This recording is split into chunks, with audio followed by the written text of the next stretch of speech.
Hey, what's going on, everybody? Cali Death Podcast back once again. Episode 16. We got a very exciting one. We got some big heavy hitters on the podcast with us today. We got Mike Deleon and Derek Engemann from several bands. I would love for you guys to just let everybody know all those bands, but of Phillip, Anselmo, and the Illegals fame, Cattle Decaps, Scour, what is it? Scour, excuse me. So I just totally lost my train of thought, but yeah, so you guys just plug your bands real quick while I figure out what I was just about to. Oh no, Christopher Beatty. Thanks, dude. Always fucking, I'm getting you right up on the top. All right, cool. Thanks a lot for that intro song, dude. I listen to it every fucking time and I love it. So fuck yeah, guys. Plug all your shit for us, please. What up, guys? Mike Deleon, guitar player for Phillip, Anselmo, and the Illegals. Also played for a Texas death metal based band we're called Hoarder, as well as old school death metal band out of the Texas area we're called Disfigured, and bands that I jam for. I've jammed for some other bands in the past, but those are the bands that definitely mean something, man. Hell yeah. And I'm sure we'll get to those other projects too along the way with the journey we go on this one. So Derek, plug some bands for us too. What's up, everybody? This is Derek. I play bass for the Illegals. I also have another band with Phil called Scour, and I play bass for another project with a couple of my other buddies, Cast the Stone. And of course, we can't ever forget about the world famous Booze Hounds. Oh yes, yeah. Cheers. Wahoo. No longer dry mouth January around here for me, dude. I'm back in the drinking game. Treat yourself. Fuck yeah. Fuck yeah, guys. So to have you guys. Yeah, Joel, you brought these guys on. Let's hear a little backstory on that. Well, Mike, I don't know. I was trying to think about it. I think the only time we've only hung out was the Illegal show, or did you come to a Decrepit show back in Texas? We talked for a little while about it, but I've known Mike for just online for a long time. We've gone back and forth and shot the shit, and he graciously brought me on the bus and with all my friends watching and watched me go hang out with Phil Ensemble, and we're very jealous about it when that happened. I got cussed out by a lot of people when I got out. But yeah, it's pretty much I know Mike from that. Derek, we've snuggled in a bunk and a double-decker bus. I don't know about snuggled, but over in Europe. For aggressively. My trip. Yeah, with Cryptopsy, Unmerciful, Decrepit Birth. That was definitely a fucking badass time. Brutal tour. Ripping. Yeah, definitely. So actually, Derek, I wanted to go into something I was thinking about today. Can you go into that project? Because I know Anthony actually performed number 58 for the 99 Bottles project. What was that exactly? Can you just give us more information on what that was about and what that was raising money for? Yes. 99 Bottles was the biggest heavy metal collaboration of all time. We had over 100 guest vocalists, actually, because we had a few doubles. You know, those old hounds can't keep track of what bottle they own. But I believe Mike Deleon was number 50, if I do recall. Yeah. Nice. Holding it down right in the middle. Hell yeah. That's right. That's right. And no, it was just this project that we had for a long, we started 7 years ago. And for my punk band, side band, the Booze Hounds. And we were going to do 99 Bottles and it just got shelved. But I remember we actually got 10 tracks that we still use, like John Gallagher from Dying Fetus. He was the first person to ever send his track in, and Jason Netherton and Robin Mason. So a bunch of people sent it 7 years ago, and it just kind of got shelved because those lazy old hounds. I don't know what to say, but when COVID hit, it was the perfect time. It was everybody's home doing nothing, so it gave me something to do. In fact, that's all I did for months. It was quite the project, quite the undertaking, getting 100 hounds together, But we released the song on International Dog Day, and all the proceeds went to benefit Old Dog Haven. A lot of us are dog owners like myself, old dogs. You know, we have a couple, Winston and Clementine. There's my heart right there. So I'm kind of rambling at this point, but it was this massive project. And I think the GoFundMe is still rolling if people want to contribute to the Old Dog Haven. It's just going to keep going forever. There's really no reason to shut it down every quarter. Then we make a donation. But what's the URL for that? I mean, we had Phil Anselmo himself laid down a track. Burton C. Bell, you know, Fear Factory. Johnny Kelly, you know. Oh, yeah. Had the Mastodon dude, Sepultura dudes. Mike DeSalvo from Cryptopsy fame. That's right. He's right around me. You know, we had a bunch of ladies too, you know, the Butcher Baby gals.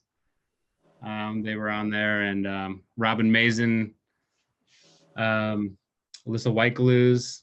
I mean, a lot of big heavy hitters. And what was crazy is that, like, some people, hold that thought.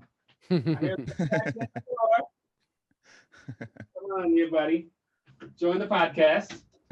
This is the inspiration for the 99 bottles himself, Winston. What's up, Winston? Boy right here. Yeah. He's a mangy old dog, but he's a lover fan. How much money did so far have you raised? Well, we set our goal for $9,900, and we raised about $2,000. But good. Like I said, it lives on forever, and it's on Spotify and stuff. So you can go to like your Touch Tunes or whatever, any bar you can just hit the 99, you know, and like bum people out for like 20 minutes or whatever. So we know it was a labor of love, and Winston approved. You know? No, dude, it was a pleasure to be a part of and an honor to be a part of. All, you know, a massive list of amazing, talented people. So to be wedged in there right near the middle. Can I pull up the page for it? I got it here. Yeah, pull it up. Here we go. That shit. Pull it up. 99 bottles for senior dogs. Fuck there he is. Winston. Winston. Natasha. Oh, yeah. Yeah, go and support, y'all. What was crazy, though, is like some people like Steve Salza from Exodus, like Gary Holt gave him my number. And he called me up. Sorry. And he was all super stoked for it because he has 3 old dogs himself. And he was like, can I get my son on it? And I was like, yeah, I know Cody. And it was just crazy, like the enthusiasm behind this, you know? Totally, man. That's yeah, dude. Awesome. No, I was excited. Like I said, very excited to be a part of it. And obviously it's for a good cause, you know? Yeah, it's super cool. I just couldn't believe the list of people that were on it. I was like, holy shit. Is he for real? I thought you were like fucking with it. Because I remember I was over at a friend's house drunk watching a UFC fight when you texted me that. And I'm all, what? Fucking Fear Factory, all these like crazy bands, the Sepultura, all this shit's going to be on there. I'm like, dude, Derek's going fucking big. Dude, this is fucking rad. And we always knew Odious was going to be on there because I owe you a couple Booze Down hats. I know you hit me up like months before. I'm like, I'll get them on the 99, then I'll send them those 7 hats. But hey, you know, one at a time. If I didn't chug a burrito too, I still owe you a fucking top to bottom. You know what I mean? Yeah, man. I know. I totally like top to bottom, dude. That sounds like he was doing this like he was challenging like one person a week to like chug a beer, right? Yeah. And like he was like did this like super like there's like fucking like dinosaurs in the background. Old Joel fucking chug a beer, motherfucker. And I was like, what the fuck? I was like, yeah, I bought a green screen right at the beginning of this COVID madness and kind of went nuts for a while. So I know you started off with the dinosaur, and I was like, dude, there's no way I can match the fucking dinosaur. Like, I was like trying to think of funny things to do, and I was like, dude, I'm not gonna match Jurassic Park. Like, there's no way. Yeah, dude. You should just like put mac and cheese, just like massive amount of mac and cheese behind you, dude. That's what you got. Sick, pretty random. That's a move. So is dinosaurs. Yeah. No, totally. That was huge, dude. So I mean, I guess probably back to the normal format. We usually kind of go like through where you started playing, what got you into music and stuff. I guess Mike, we'll go back to you. Like, what got you into playing guitar, picking it up? What start us there and see what comes of that. Man, you might laugh at me. Maybe you won't. Maybe you'll be like, "This is cool." But like when I was 3 years old, that's when I picked up my first guitar. Like picked up guitar, started playing. Really took it serious about when I was 8 years old. But it really came down to watching CC DeVille of Poison, because he was like a gigantic influence. So I would be like a little MTV kid just watching, all the 80s glam videos. But I was just a big Poison fan.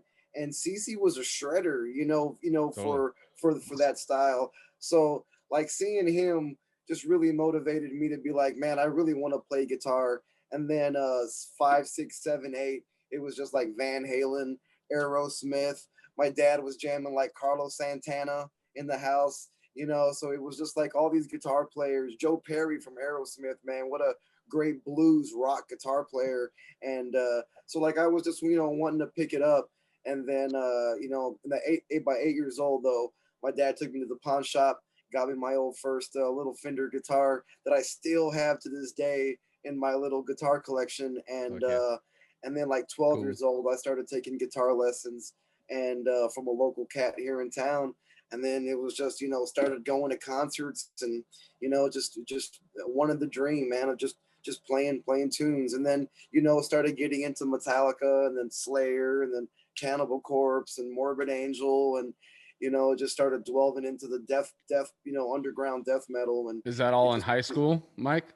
Yeah, that was in high school. I got to see Cannibal Corpse and Angel Corpse on the Galleria Suicide tour back like in '97 in San Antonio, and I was like a sophomore in high school, and I was a little kid, and I remember the pit being brutal inside this little club, and just like fucking loving it, like being like, dude, the energy, just the whole atmosphere, the blasting, I was a kid. I had never heard any of this. So it was a good kick in the face, and it just left an imprint, and it's just still to this day, that shit still burns alive inside me. So, it was just all that combined, man, just wanting to pick up guitar and then, take it as serious as possible, started wanting to do it for real, So that was my musical journey there, man. Thanks to my dad, honestly, my dad hooking it up, and my mom for always stuffing music, down my face and playing good music. So thanks to them, man. Fuck yeah.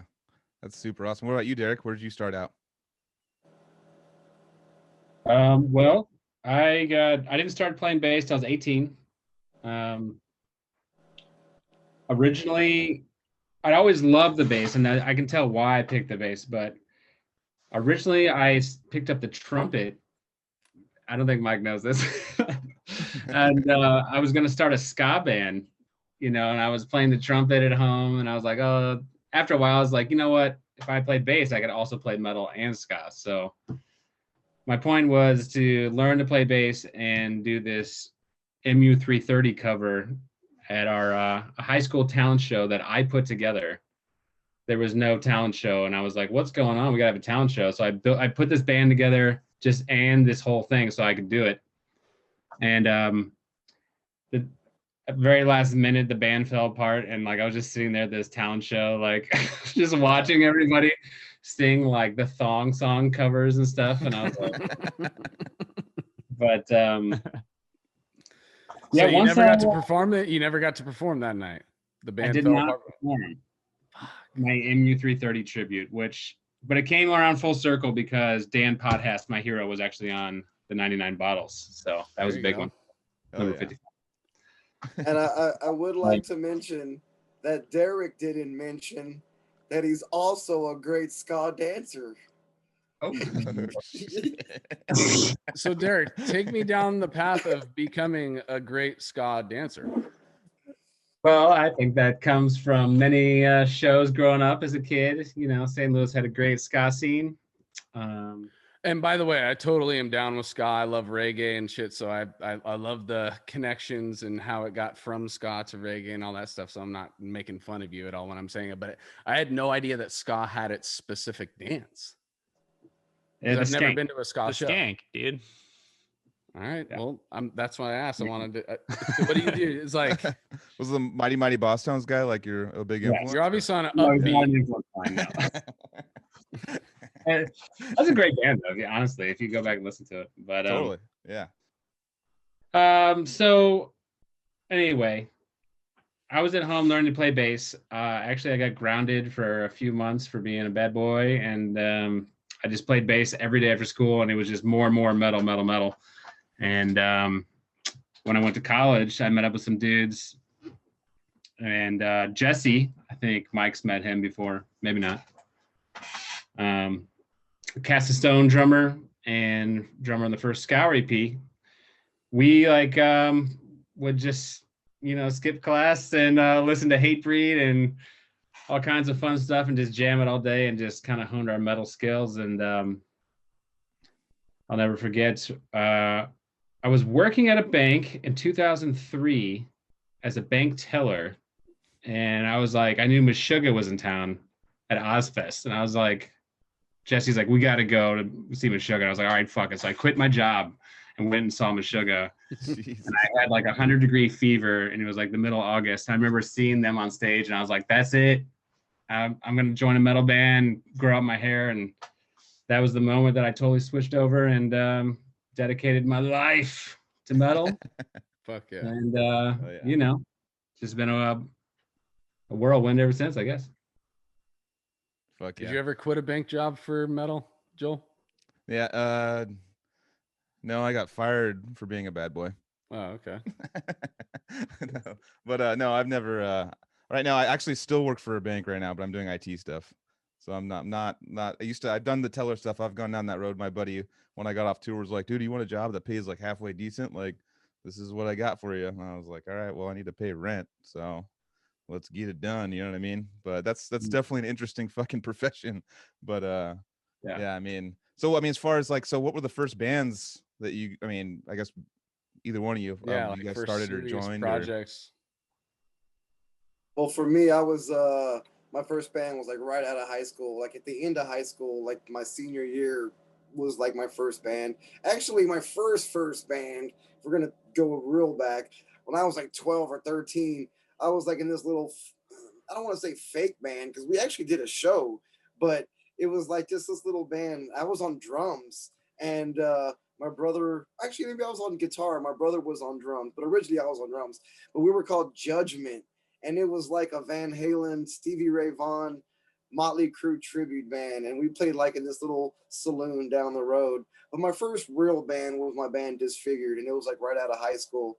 And we started with like old Sepultura covers and Fear Factory covers, and we would do like Fight covers, which was like Rob Halford's other band. Yeah. We were like doing like Fight covers, and then we started writing our own music, and then just kind of took things serious. That band Disfigured honestly did a ton of stuff. We did some really good sized tours with like a California death metal band I want to mention called Cephalotripsy, which is Angel who's on Disgorge now. And it was like 2008, and we were all just kids, and it was like us from Texas coming out to the West Coast, and in the ride with us we had Sean Whitaker from Insidious Decrepancy, Viral Load. Shout out, Sean. And it was just us three bands. It was oh yeah. It was a really cool tour, and it was just Disfigured doing stuff for the first time. And a real quick little fun fact was drumming for Cephalotripsy was Forrest Stead, a sick drummer, and he drummed for Condemned also. And Sean Whitaker was playing vocals for Viral Load. So it was Sean on vocals and Forrest on drums. So we kept calling the tour the Forrest Whitaker tour because it was Forrest and Sean Whitaker. So it was just like it was a good time. Love it. Crazy times, like 2 weeks on the road, crazy stories, just good underground death metal, playing whoever was there, and just playing some good times. I remember one specific show I'll talk about real quick. I'm sure a lot of you guys played one time or another. Was a spot called the Showcase Theater in Corona, California. Fuck yeah. Did you ever play there, Derek? Yes, I believe It I was did. it was an awesome venue, man. And I was only there that one time, that one night, and it was packed to the gills. And I remember everyone was there for cephalotripsy, and it was just insane. The pit was going slamming and everything. But definitely some good times. And so Disfigured was my first band, and then Hoarder, and I was also in a band called MOD for a while, and we did a bunch of SOD stuff. And we had Billy Milano on vocals, who was an old hardcore dude. Joel and I were going over that. So I went and saw MOD, but I can't remember the year. So there was a SF date at Annie's Social Club. Were you playing with them at that time? Man, I might have been there at that show. Because Joel was saying you were with them from 2012 to 2015 or something like that. Yeah, 2011, 2012. And it feels like that show I'm talking about would fit right in that little spot right there. So I might have seen you play, because I seen the lineup with or the picture of you four guys at that time, and I was like, it looks like that's the lineup that I had seen, you know. But yeah, and we did a whole bunch of West Coast runs with MOD, so I'm sure we could have crossed paths at one time or another, you know, at that show or something for sure, man. Because I definitely want to hear a Billy Milano story at some point during this episode, dude. Yeah. For sure. But real quick, I want to get on to Derek. I just want to hear some of his beginnings. I mean, with the serious bands and gigs and all that stuff. When did that really start rolling for you? First band, I could give you the quick lineage breakdown, I guess. When I went to college, I joined up with my buddy Jesse, and we started a band called Atmos. And we gigged around. We were Kings of Columbia, Missouri. Mizzou. We were Kings of Mizzou for a couple of years. And then we joined up with Mark, who's now in Scour and Misery Index. And we started a band called Cast of Stone. And that was my first like metal band, you know, death metal and all that.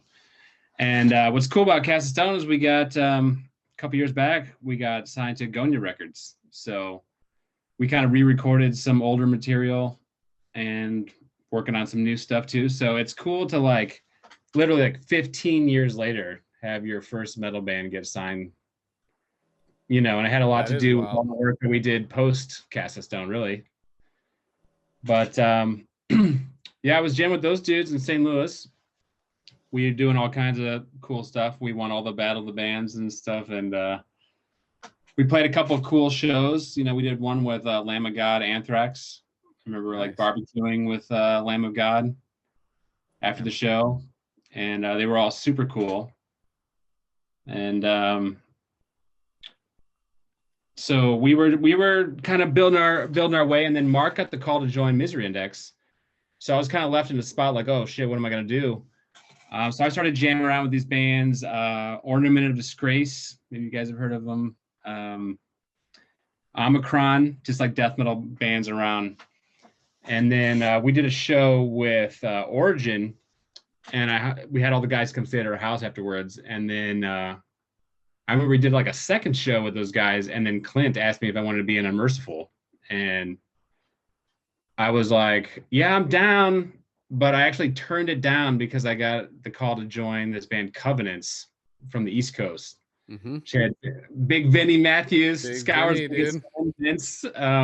Vince, yeah. You know, he was in Dying Fetus for a while, and it was Bruce Grigg who was in Misery Index and Dying Fetus for a bit. And the original drummer, Matt Byers, I think was on Retaliate. The dude's a fucking ripper. I mean, complete ripper. Yeah. He laid down the drums. Great record, so, I told Unmerciful I couldn't do it. And I went on, I did my first tour ever with Covenants, and we did So did you record on that first Covenants demo, or were they already going by the time you were on? Already had the demo, but I did all the touring for it. Okay. For the first couple releases. I remember Vinny giving it to me. Yeah. And it was like, I was like, okay, yeah, of course. It sounded like Dying Fetus, but at the same time, it was like something, it had its own sound to it as well. But with Vinny's vocals, you know, it's like after Stop at Nothing had just happened and all that stuff, it kind of like had that same feel, you know? Oh, totally. And Bruce even used the VH140C classic Fetus amp that he was using in Fetus on the record. That amp is crushing. And so it's got that sound, you know what I mean? But yeah, there's deep ties to the East Coast in that whole scene with that band. I lived with Vinny for like 2 weeks during that time. You talk about having stories. Good God.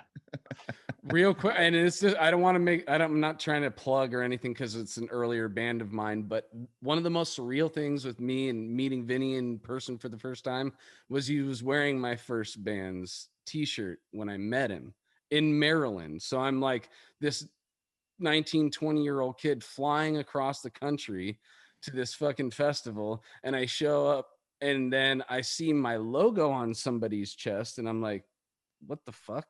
And then I look up and it's Vinny from Dying Fetus and I'm like, what the fuck?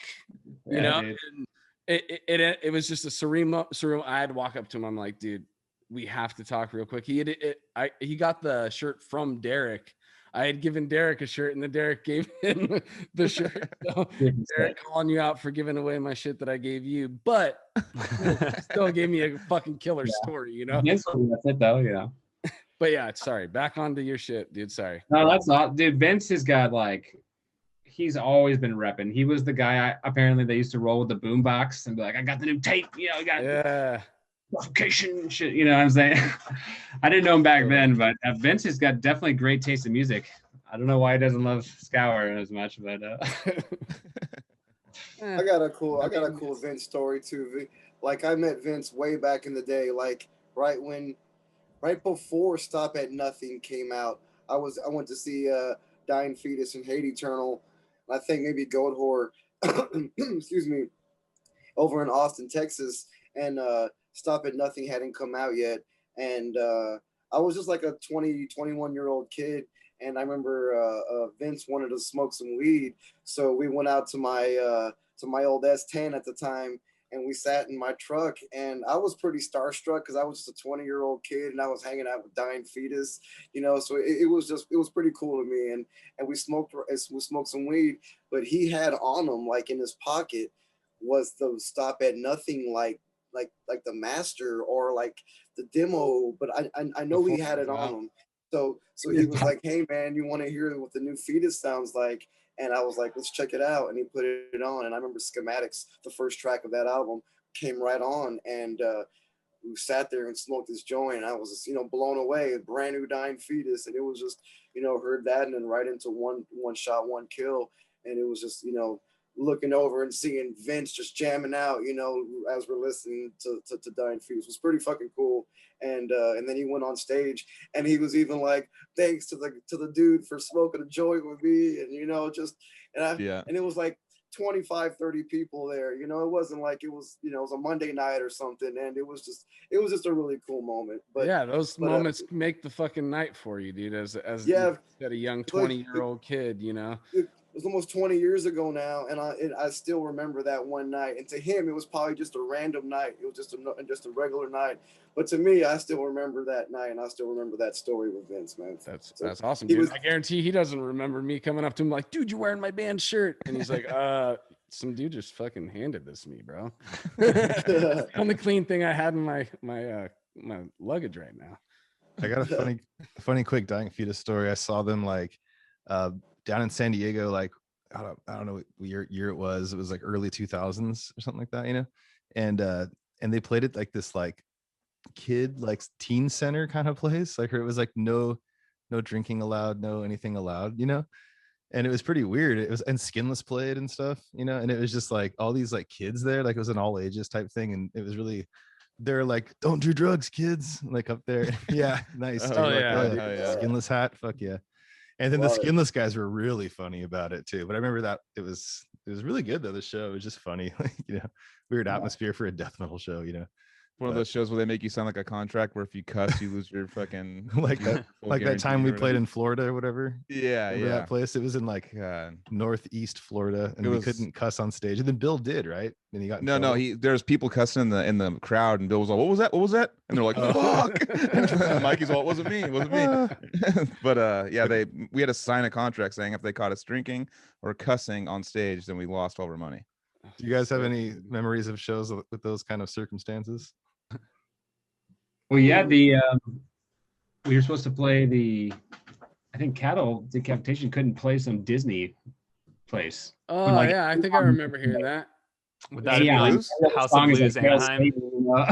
There used to be a House of Blues on Disney property, and then they started actually doing some research and figuring out all the bands that were playing in there, and they're like, this is against our morals. Guess who I love taking my kids to Disneyland, but it was like, dude, it's like Disney always quick to cancel. yeah. Dude. Sorry, I read your email. I went to the Suffocation reunion tour at that venue. Is like by Goofy's Corner, and it was like Morbid Angel, Suffocation, like in like whatever, right when they came back the first tour I saw, and it was like I went with Dan, and we're just walking through Disneyland, like we're going to see Morbid Angel. There's just like Goofy's Corner and all. We had to park like in like Mickey Mouse's whatever spot 14, and then like we're just walking down, and then kids we just crying because they can't get churros. Yeah, we're like, what the hell? Where is this venue? I don't even know. And then all of a sudden you see Trey warming up outside. Yeah. He's wearing. He got his custom Mickey Mouse ears earlier that day. He's just like, "What's up, guys? You guys here for a show or what, dude?" Yeah. It's a nice venue. It's funny because Unmerciful actually did play one of those Disney shows on that Cannibal tour. It was like Cannibal, Dying Fetus, Necrophagist, and Unmerciful. It's like how any of those bands got a pass. I have no idea. That's what I'm saying. It's just they weren't paying attention before, and then they started paying attention, because if you guys were able to play that night with a band called Dying Fetus, right, and fucking It's a Small World is fucking a 10-minute walk away, you're like, what the fuck's going on here? They ended up started paying. Somebody probably got high enough up to where they were like, yo, this band played here called whatever, and then they read some lyrics and like, wait, we need to actually pay attention to House of Blues shows now. That's really what it was. Probably won't see cock and ball torture there anytime. Yeah, or prostitute disfigurement, which their latest record's pretty ripping, I gotta say.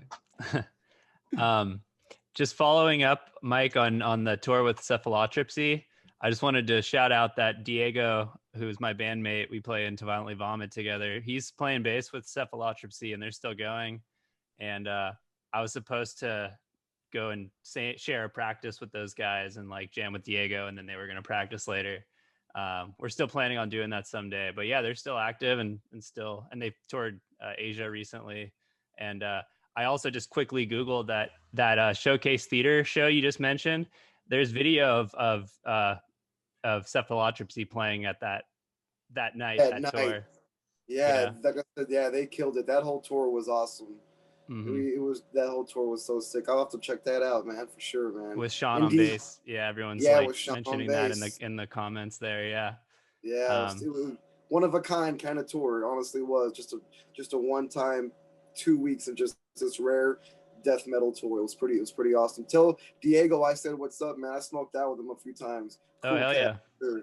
Yeah, for sure. Yeah, he's been on a earlier episode too. We want to bring him back pretty soon, so we're calling you out right now, Diego. You're coming back soon. He's the man. Yeah. Right. So let's get back on track a little bit. Like, so you had Covenants going, Derek, and then from that point forward, where'd you go? So it was funny. I did this tour with Covenants, the first one. And while we were on that tour, like the very first tour I ever did was in Canada. While I was on that tour, I got a call from Jeremy Turner and Unmerciful, and he's like, hey, we just got offered this Cannibal tour. What's up? And I was like, I'm good, So it was the Cannibal, Dying Fetus, Necrophagist. And to this day, I think it's the best death metal tour I've ever seen or been a part of for sure. It was like 1,000 cap rooms sold out, but like 1,000 death metal heads. It was wild. The whole tour was wild. It's crazy. It's crazy because I didn't know Derek at the time at all, but I was so fortunate to see that tour at Emo's in Austin, Texas, at the old Emo's on 6th Street. And just like he said, it was just like 1,000 people crammed into a room going totally apeshit. And I remember that specific tour. I didn't know Unmerciful. They were just like a kind of an unknown band thrown on a really good package. So, and then they came out, and it was just like almost like a fresh of breath air in the brutal death metal realm, like straightforward blast beats, and then I don't remember the vocalist's name, but he just had this headband where his head would just go like in circles, and he'd just be doing these vocals. It was the gutturals. It was so sick, and and then Dying Fetus, Necrophagist, and then Cannibal Corpse. It was just a super sick package. And then later on, to be in a band with Derek, it was just kind of come full circle. I'll just pretty wild. It's pretty wild. Was King drumming on that tour? Oh yes. Shout out James King. Kang. Have you guys talked to him lately? I haven't talked to him for a while. I text him here and there, Yeah, just plumbing, not drumming no more. Plumbing, not drumming. It's just Big Daddy Kang. Yeah. He's Hell doing yeah. the family thing. It was funny when I was the best man in his wedding, and damn.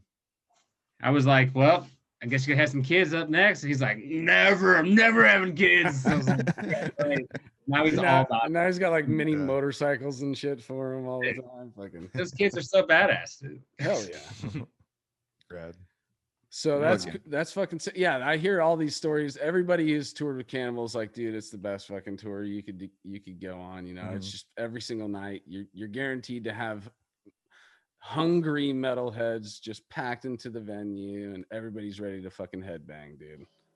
I remember my band Disfigured. We got to open for all the national bands: Morbid Angel, Deicide, Brujeria, Cryptopsy, Suffocation. We opened for everyone, but we never got to open for Cannibal Corpse. And it was just my favorite band of death metal band, of all time. So it was just like, come on, we want to get a Cannibal show. Just, a show would be great. And I remember all the years went by and it never happened. And then finally the stars aligned in 2019. And of all bands, it was with the Illegals. We got to play at Hellfest in France. And we got to play the same day as Cannibal Corpse. And it was just, for me personally, just being just a kid again, a gigantic dream come true to be like, finally, I got to play with Cannibal Corpse. And it was, to be in France of all places, it was just a really cool thing. And I remember being side stage there, and they were playing Scourge of Iron. And it was just like the heaviest, coolest shit, man. So it was my first time. So it was my only time. So it was pretty cool. It was at Hellfest, man. I was pretty stoked about it. Sick. Fuck, I'm glad that happened, dude. That sounds amazing. To wait that long, you're like, and then it's a huge fest, and you're like, oh, of all the times, it's now, Yeah, plus like Derek knew all the guys, so it was just really cool. Derek was like, hey, Mike, meet Paul. Hey, just meeting everyone, and it was just super cool. It was just we were all backstage. Everybody was just hanging and being real cool, and it was just a bunch of brothers hanging out and playing music all day long. So it was pretty rad. How cool is Alex Webster? I remember I was backstage at like Mayhem Festival or something, and Dan Kenny's band was playing, and he brought me over to the Cannibal guys, and he brought me to Alex, and he was just all, oh, this is a Joel from Odious Mortem. He's like, oh, and he started nerding out on me about Odious Mortem and Decrepit Birth. And I was like sitting there just like frozen, like, what the fuck? Like, this is like, I have so much to tell you right now, but you're like talking about like bands. I'm like, what the, I could not believe it. He is an actual legit like metalhead still to this day. Yeah, like, he's a still Cali finding Death bands. fan, dude. He likes Totally. all the Cali Death shit. I think he caught wind of that unique leader, that wave that we caught too. Totally, totally. As a fan, he was I mean, you can be the bass player in the biggest death metal band in the world, but still, you caught that wave, you know. He smelled that delicious pie coming from down the road, and he fucking followed that scent, dude. And he got to it, and that's awesome, though. It's like it is really like full circle type shit that we're kind of talking about here. It's like you grow up being influenced by certain people, and then to have just even one time one of those people go full circle and actually compliment you on your projects that you've done or whatever. It's just like, dude, it doesn't matter about the fucking money. It's like it just got further enough. It got further out enough to where it's like somebody who I respect actually respects something I've done, you know. That's the main shit, dude. And I would think with Alex, he is the reason why Unmerciful got on that tour. He played on the album, you know, so he was like, hey, I know a band that could open up the tour, and he got Unmerciful on it, you know. How many of those unique little bands did? Two things real quick. Sorry. It was Jeremy Turner had toured with Cannibal already. Oh, that's right. I remember that. Yep. And then we got signed to Unique Leaders, so it was like the perfect storm to do that tour. Mm-hmm. But I wonder how many of the Unique Leader roster actually did open up a Cannibal tour, because we got Severed, Deeds, Archaic, Unmerciful, and there has to be at least one or two. Oh, Severed Savior. Yeah, Severed Savior did a tour with Cannibal Corpse too. Before I was in, I watched. I watched that. I was there as a spectator before I joined. Several years before I joined, but it's just like, yeah, dude, to see your friends get up there on that stage and you're like, Cannibals playing the same night. You feel that energy, you know. You're like, my fucking homies did it, dude. Fucking Environment, you know, recently did a tour with him. Yep. We could do a whole, like, I mean, I'm sure you guys have done it, just a whole podcast on the whole Cali death metal scene from way back in the day to today. There's so many good bands that, you know, as a Texas guy, us Texas guys, you know, we're all into, you know, checking out bands from all over. So the Cali death metal scene has definitely put an influence on our style. You'll definitely hear, you know, that more techie, straightforward blast, that Deeds of Flesh influence, you know, on so many bands, you know what I mean? Severed Savior too, such a big influence, you know, on so many bands too. Odious Mortem too. Like I remember being like 10, 12 years ago, 13, 14 years ago, and you know, my underground friends already talking about, hey, check this band out, and it's being blown away by it. Like, dude, this is so sick. And it's another Cali death metal band, you know, just to add on to the stacking already amount of bands that were already doing it. So, you know, that's just, you know, I could go on about how awesome that scene has been, and Disgorge, you know, how huge of an influence they've been on so many bands, you know, Condemned, and just on and on and on. But yeah, you know, total respect from, you know, to all that scene and everything, you know. That's dude. I mean, we've said it a couple of times, I'm sure, but that's, you know, the foundation of this podcast is our love for this scene and who we've met along the way from outside of it, you know. So it's like we talk about Cali Death, we, you know, it comes up as like, what's your connection to Cali Death? But it's just like, this is where we're at. This is what we did. These are the people that we've met along the way. All the cool motherfuckers. Like, I'm so glad to have met you guys today, because I'm already having a fucking great time, you know, and it's just like, fuck yeah, dude. And it's just super fucking cool for this to happen, you know, and to, as an artist, and I know it's a little ego thing, but it's like, it's cool to hear that something that you did made a little splash. You know? Oh, definitely. Little drop in the fucking bucket, you know? It's just like, it made a little ripple effect, and some people saw it, and listened to it. And that's super fucking cool to me. And the cool thing about it for like guys like, say, me or Derek, you know, who jam with Phil Anselmo, it gives us guys, you know, that opportunity of all the bands that influenced us, per se, Scour, you know, Derek's a big black metal dude. It just gives him the opportunity to do that style of metal, you know what I mean, and to do it with Phil on a bigger basis, which is totally, you know, totally awesome. And then to do like the Illegals, you know, and with Derek too, just to have that freedom of just writing death metal riffs and like just, you know, spastic ass shit, and to do it with Phil and the Illegals is definitely just it's just really cool, because we have that freedom to bring that style, or bring this style, and kind of just emerge it all together and put it out, man, and just make it our own. So it's really cool. Yeah, dude. So let's hear a little bit about that. Like, so how that came about. So you guys are at those points that we left you at in your journeys. Like, so you guys converge on each other at one point before that, or was it a separate thing? Or let's take me down that route. You go for it first, Derek. Well, are we talking Illegals, or what are we talking here? Yeah, like how I mean, if we're leaving too much out of the timeline by getting straight to that let's go out over some other shit. But I'm just trying to, I want to see how you guys converged on each other, and then how that all came about. Hell yeah. We could talk for 100 podcasts of how we got to this spot. You know what I'm saying? We love multiple parts on these podcasts, so you guys can always come back too. But yeah, just give us a little quick rundown. Like, well, for me, I guess from my standpoint, a quick lineage for me, my tenure with Phil is I met him at the Scour Horror Film Festival. Cattle Decapitation played. We were actually the first band announced that year, so it was like a big deal for us. Nice. And I met Phil within like the first 5 minutes of being at the festival. I was like, you know, it's gonna be a great weekend. And you know, I got to meet him and chum it up a bit. Of course, all the other Illegals were there.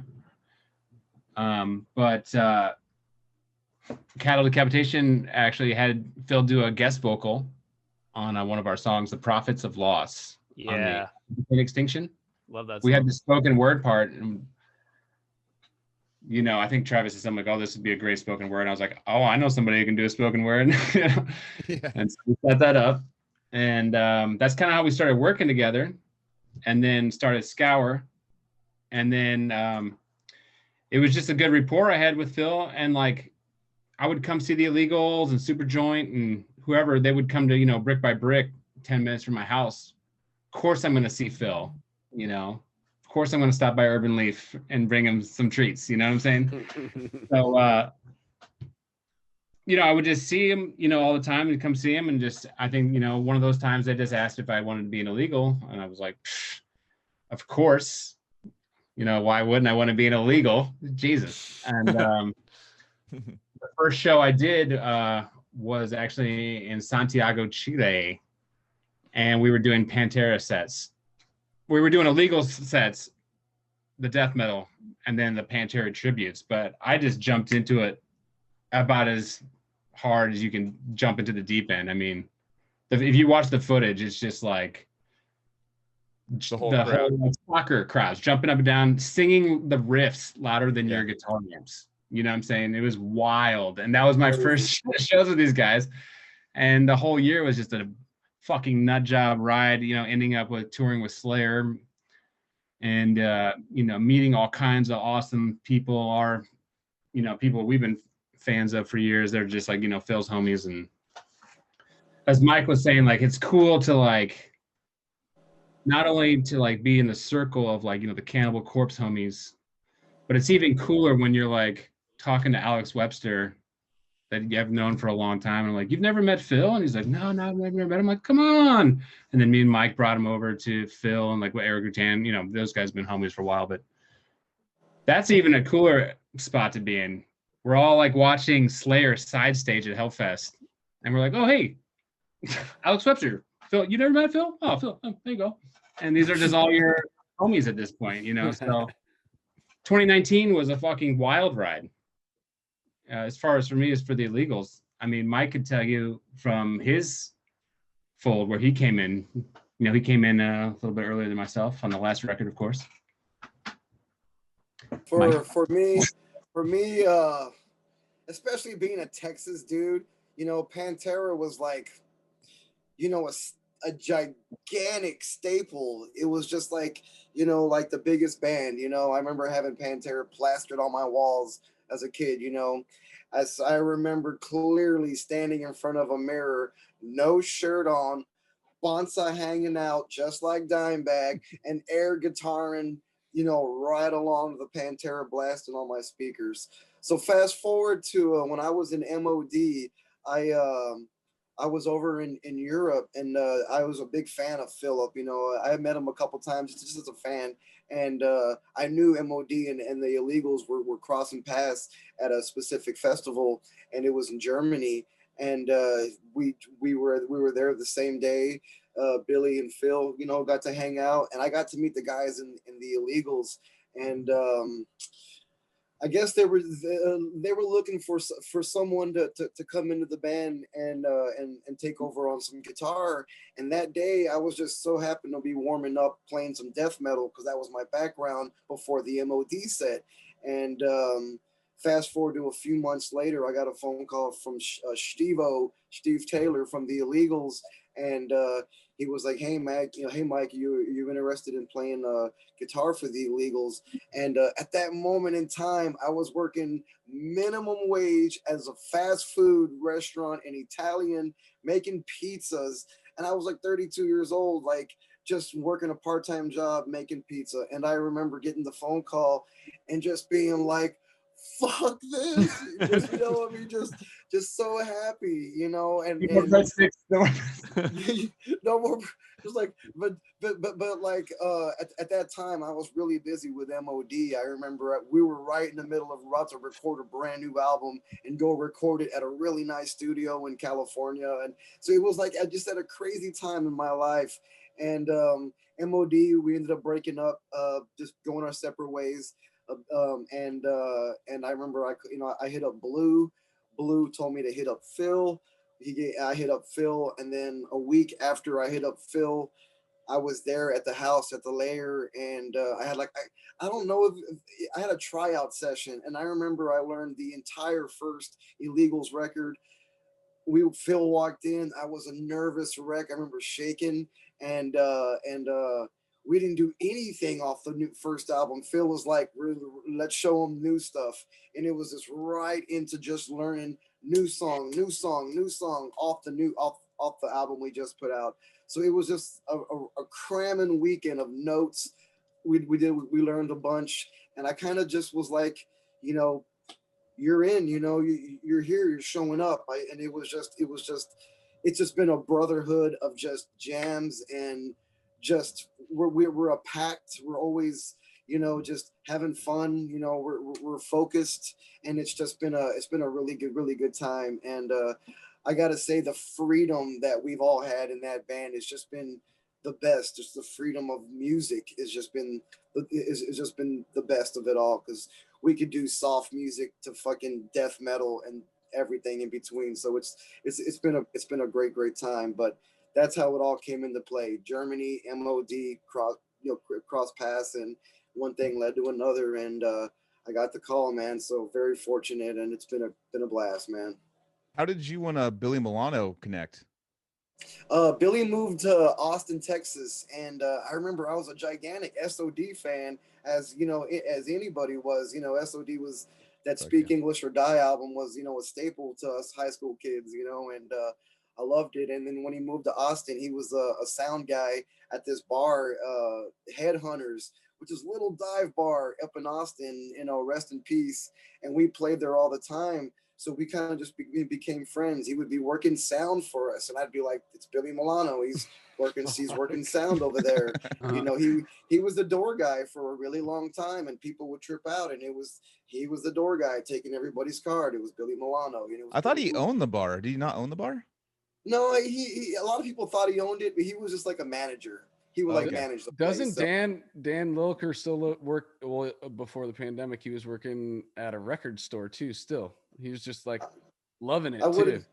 He lets everybody know where he's working there too. He's like, fans are showing up all the time, and he's fine with it, dude. He actually loves it.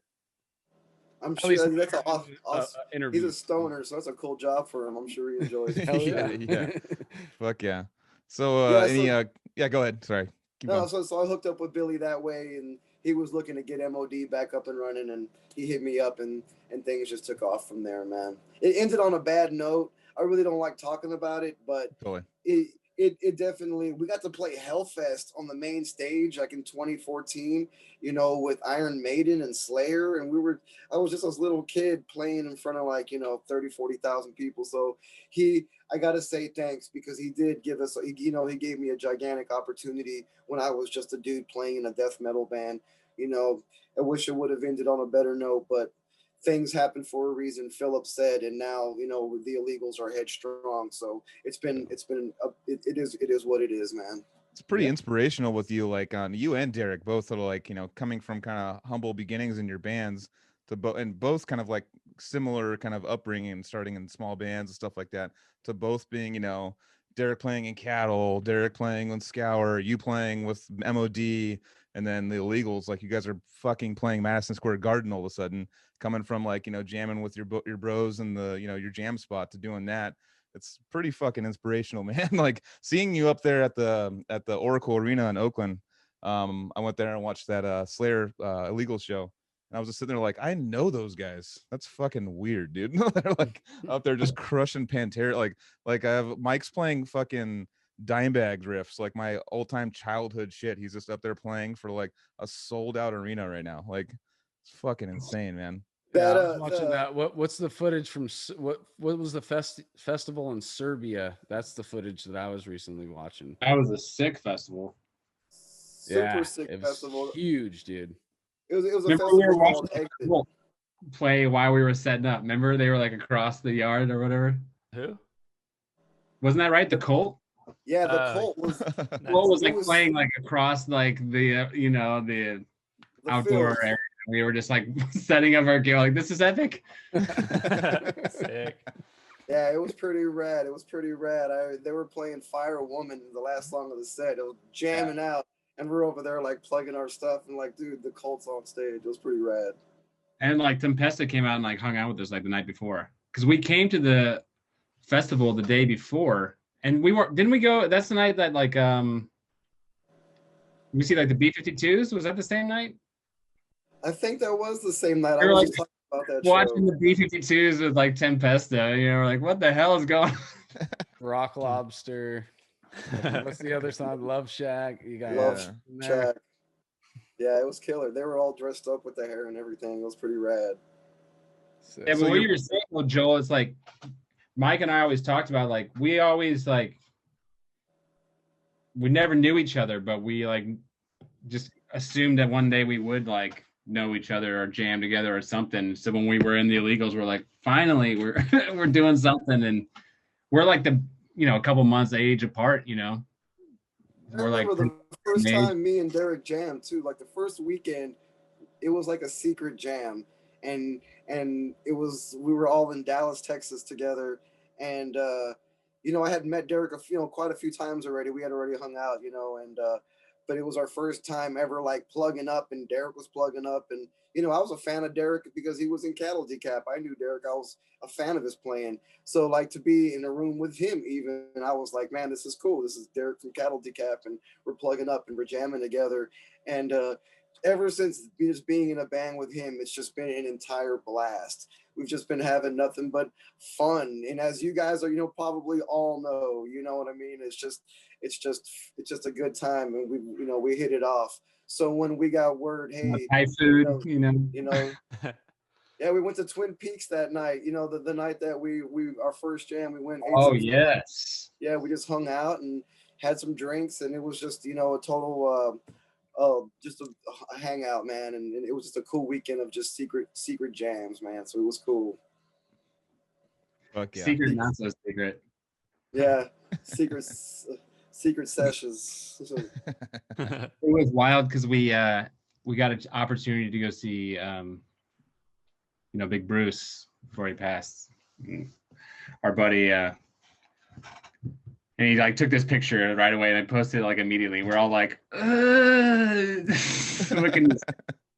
It It was supposed to be a secret jam, and a friend of ours, Bruce Corbett, who was the singer of Virgo Mortis, who passed away a couple years ago now, posted a photo, and we were like, man, the word's gonna get out there. We're kind of getting together, and it was kind of thrown out We there. couldn't tell him to like take it down or anything because he was, kind of at the end. He was excited to see people and stuff. But we were all, he's like, let's take a photo. We're like, okay, cool. And then he like was posting it right in front of us. And we were all like looking at each other like, But it was cool. It was cool. It was great to see him too. I mean, Jesus. One trippy thing about, like, I remember Mike, we brought me up to meet Phil because, I had no idea what, I've all the Pantera home videos, I've memorized them. That was like my shit as a kid. Like 3 is one of my favorite video of all time. And then just going up there, I had no idea what to expect because I didn't know. I know he's off the sauce, right? He's not drinking, is he?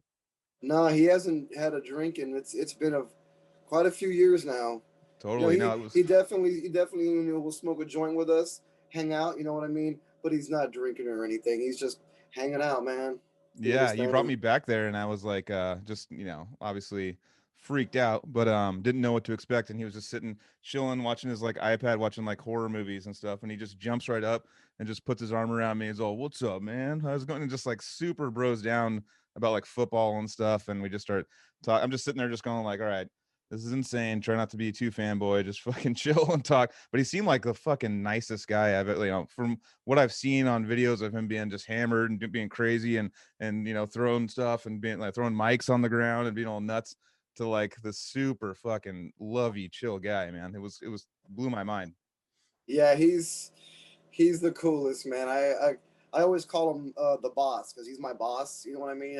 It's super cool to have Phil as your boss, and so I just say he's the coolest boss to have because he's just so still full of life and just full of humor and just he always and he just full of riffs too, man. Like he's like a riff master. He'll pull the guitar out and give him a guitar pick, and within 5 minutes he's got that feel, just that attitude, and he just comes up with something. So he's definitely one of a kind. And I haven't seen him since March. I haven't seen Derek or any of the illegals since last March.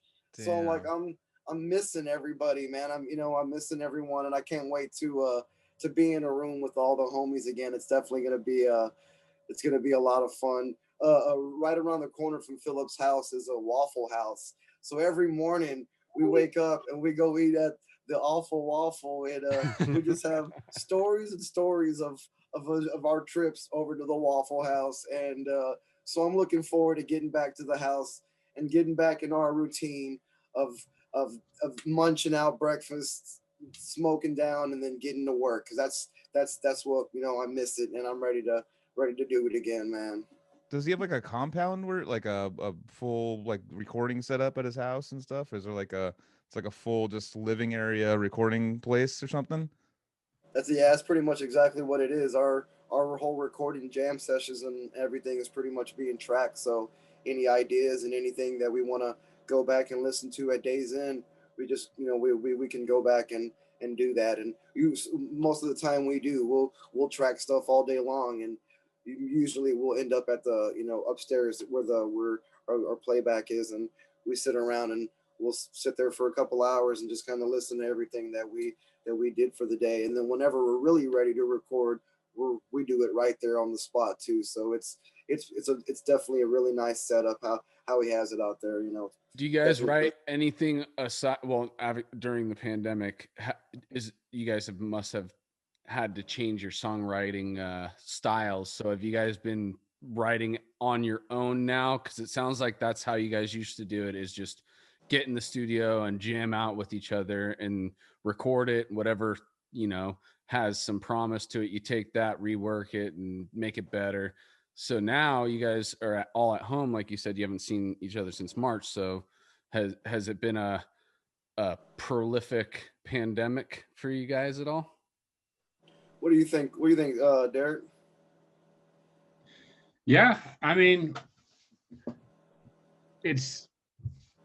we've been like, recording riffs and laying them down, sharing them with each other. Mike sent me some earlier.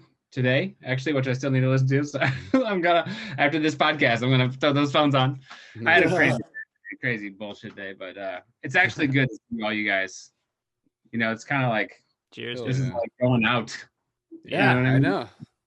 One of the reasons why we do it too is just Social I get hour. an excuse to hang out with my homies that I hang out with every week. Plus, I get to hang out with some new homies. You know, so Sure.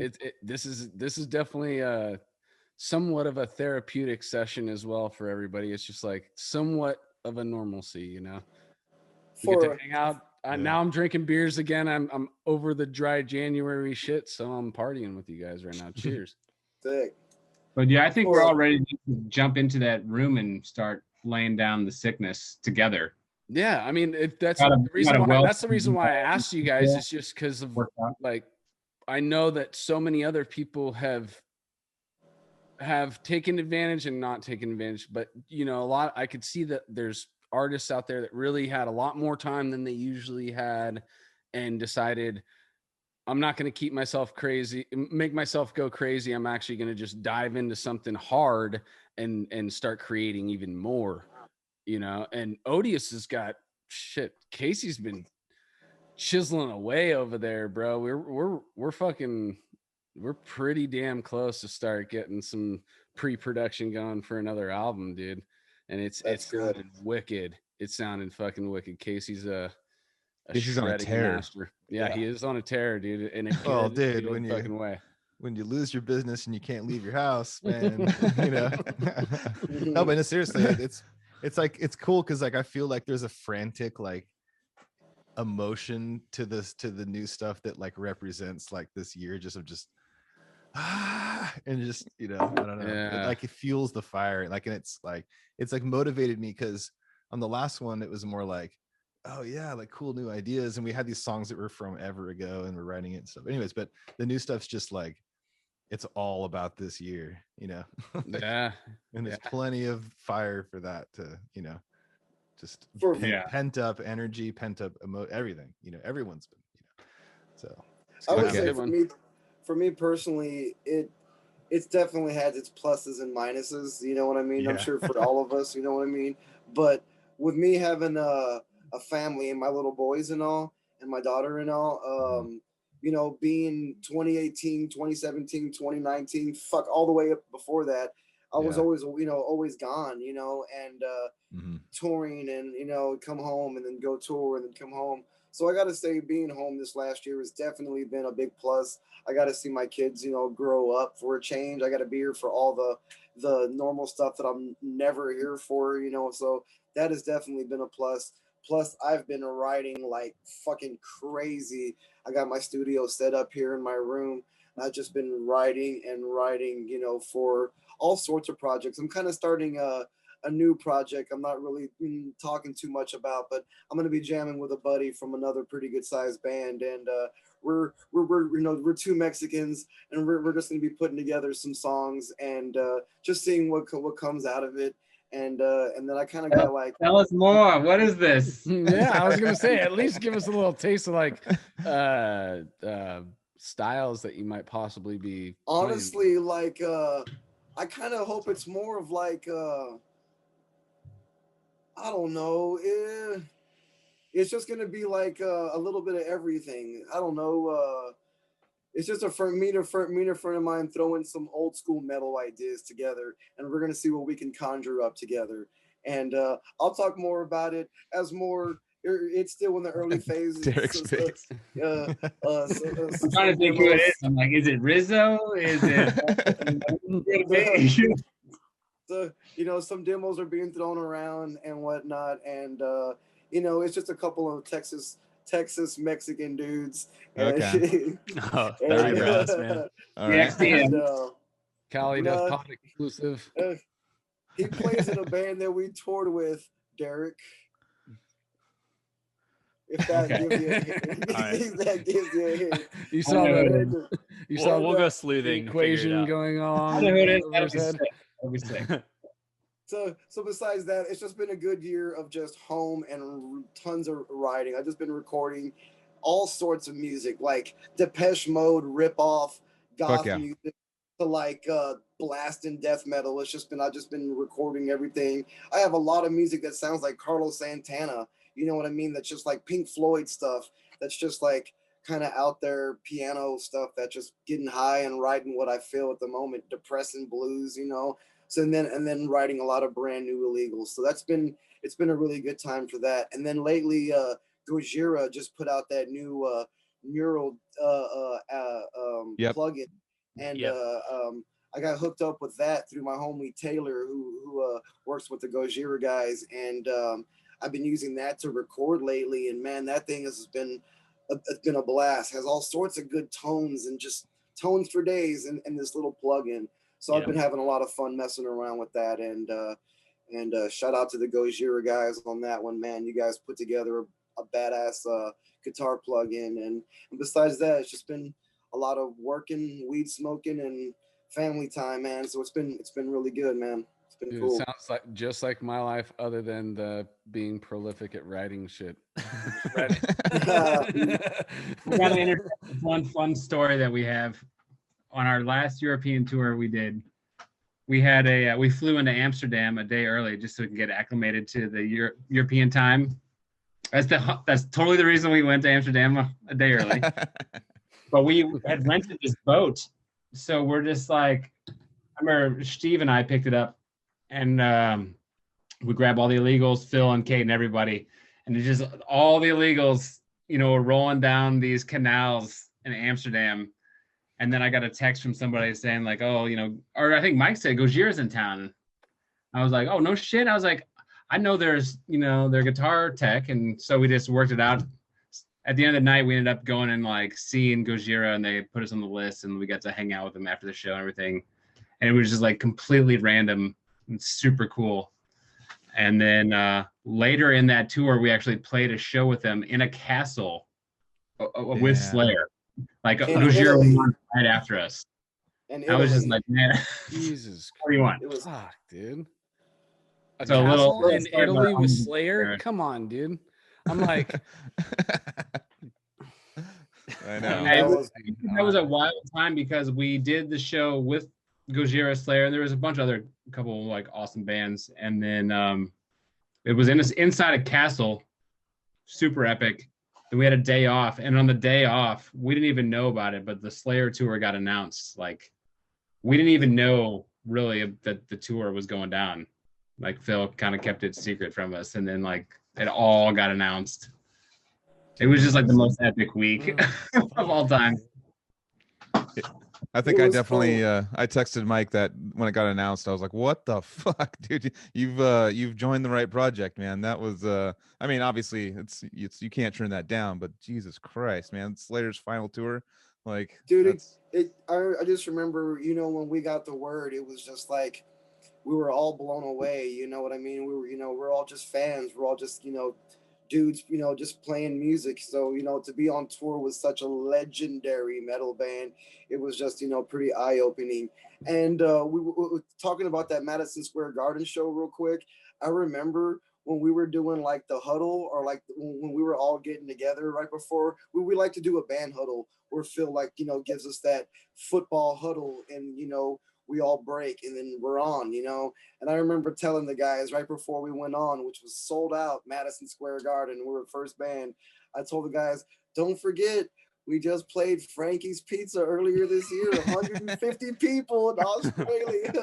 It was just like, we went from this little 150 bar Monday night pizza shows in a pizza parlor into the same year we got to play Madison Square Garden with Primus, Ministry, and Slayer. And it was just like a total whirlwind. Like, how did we go from a pizza parlor to Madison Square Garden in such a you know, 10 months? You know, I was like, Frankie's Pizza in Sydney, Australia. I mean, come on.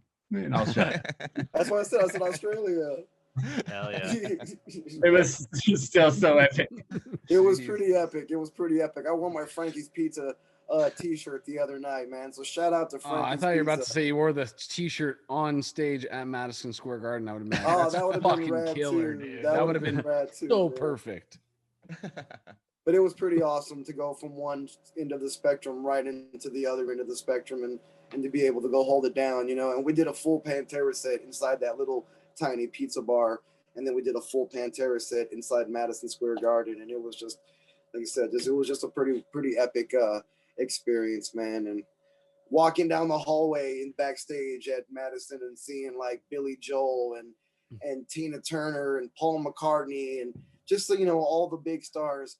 And then there's me and Derek walking down the hallway with our gear. It's just like, what are we doing? What are we doing here? None of us, none of the bands that I know we're talking Cali, none of us would ever have that walk. Yep. None of us would ever have that walk. Well, yeah. You know, Joseph's like, well, dude, I'm still young. Dude. You don't know where I'm going, dude. I'm a little younger, but you know. I don't know. We'll see where it goes, but you know. Joseph's actually trying out for the Knicks later this week. So maybe yeah, there you go. Yeah, ball is life, dude. You know. No, that's on my beer, dude. That's like, dude, I'm feeling super inspired just listening to you guys' story. That's like the sickest thing ever. You guys are the fucking coolest guests, dude. This is so rad. Hell yeah, dude.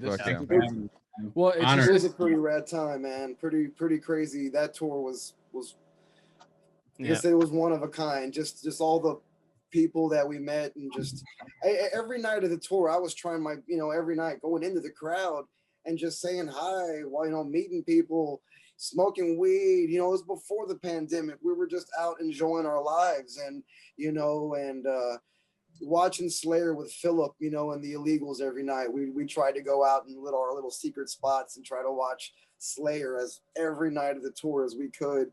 And was there any like crossover things where like Phil would do a guest spot on a Slayer song or any of that type of thing going on during the tour? No.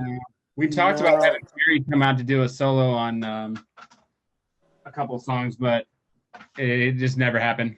Yeah, I don't know. Can I ask?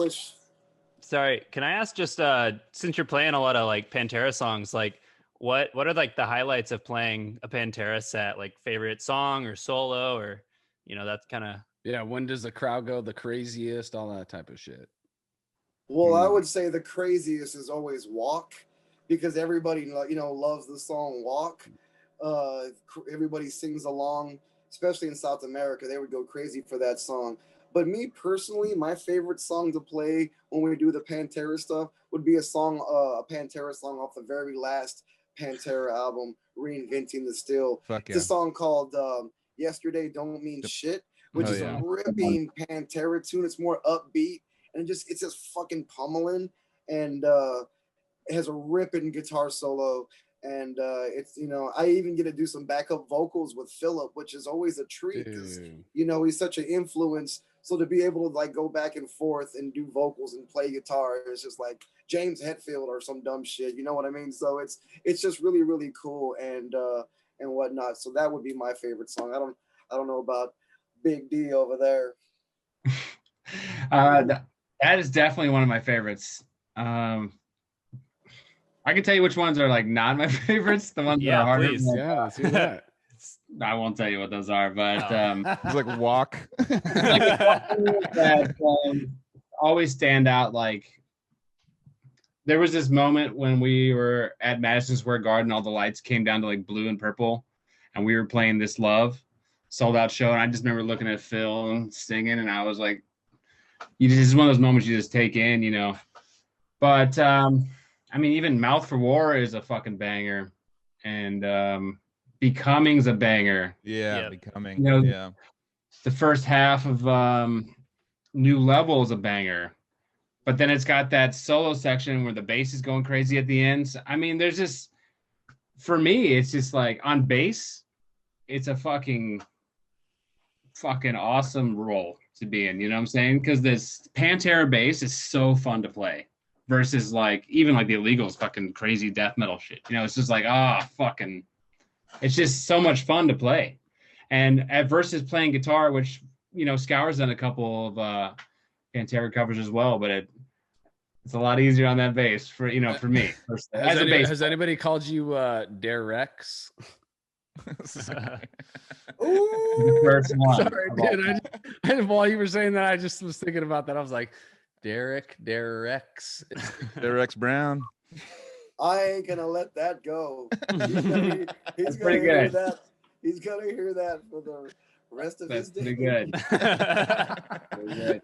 Dude, it's with love. This love. It's this love, dude. Yeah. Fuck yeah. I gotta say, on my end, it has definitely been a hugest challenge playing anything Dimebag related, because when you're playing Dimebag songs, I mean, we're gonna be for real when I talk about this right now. You are under a microscope. People are watching exactly what you're playing, because everybody knows how to play their version of Walk. Everybody can play their version of, so they are watching. They want to see what guitar player is playing these songs. Now you're playing with Phillip, so it's even more so of a under microscope. You're playing with Phillip now, so it's a gigantic challenge. And I remember when this first started talking, all right, man, we're gonna do these Pantera songs, and Mike, you're gonna be, taking some of these leads. I remember telling Phillip, how nervous I was. I was like, man, I've never really been a lead player. I'm a rhythm player. I can play death metal. You know what I mean? I'm not a solo guitar player. And with MOD, I did some solos, but I was doing, hardcore punk solos. I wasn't like Dimebag solos. So I remember telling Phillip, and we had a sit down one time, and I explained to him exactly how I felt. He turned around and told me, Mike, not even Zach Wilde can play Dimebag solos note for note. Not even Who's Who can play Dimebag solos. That was Dime. He played those songs. He put those fingers on those songs. He's like, you're Mike Deleon. You play for the Illegals. He was like, just do your best. Put your spin on it. Try as best you can. Hit all the major notes and just do the best you can. He said, you're an illegal. You're not in Pantera, And once he told me that, honestly, the biggest weight of relief really was lifted off me. And I was like, man, you're right. I'm not Dimebag. I'll never be Dimebag. I don't ever want to be Dimebag. I'm just Mike. I just want to play these songs as best I can in tribute to the man. And but lately, and I told this to Derek, and you guys are the first one. Now everyone in the world is going to know what I'm about to say. Is that lately I took a step backwards, and I've been taking guitar lessons with a guitarist out of the area, and I'm going and I'm honestly relearning everything from scratch, and I'm doing it a whole new way. It's because moving forward from right now into whatever we move into, it's going to be even tighter, and it's going to be even better, and it's going to be closer to what the man was doing. It ain't going to be perfect for no reason, but it's definitely going to be even better than what I was doing personally in the Illegals and what we already were achieving for the band. So nobody knows that, I really wasn't going to tell anybody, but I'm trying to pay justice to the king as best as I can.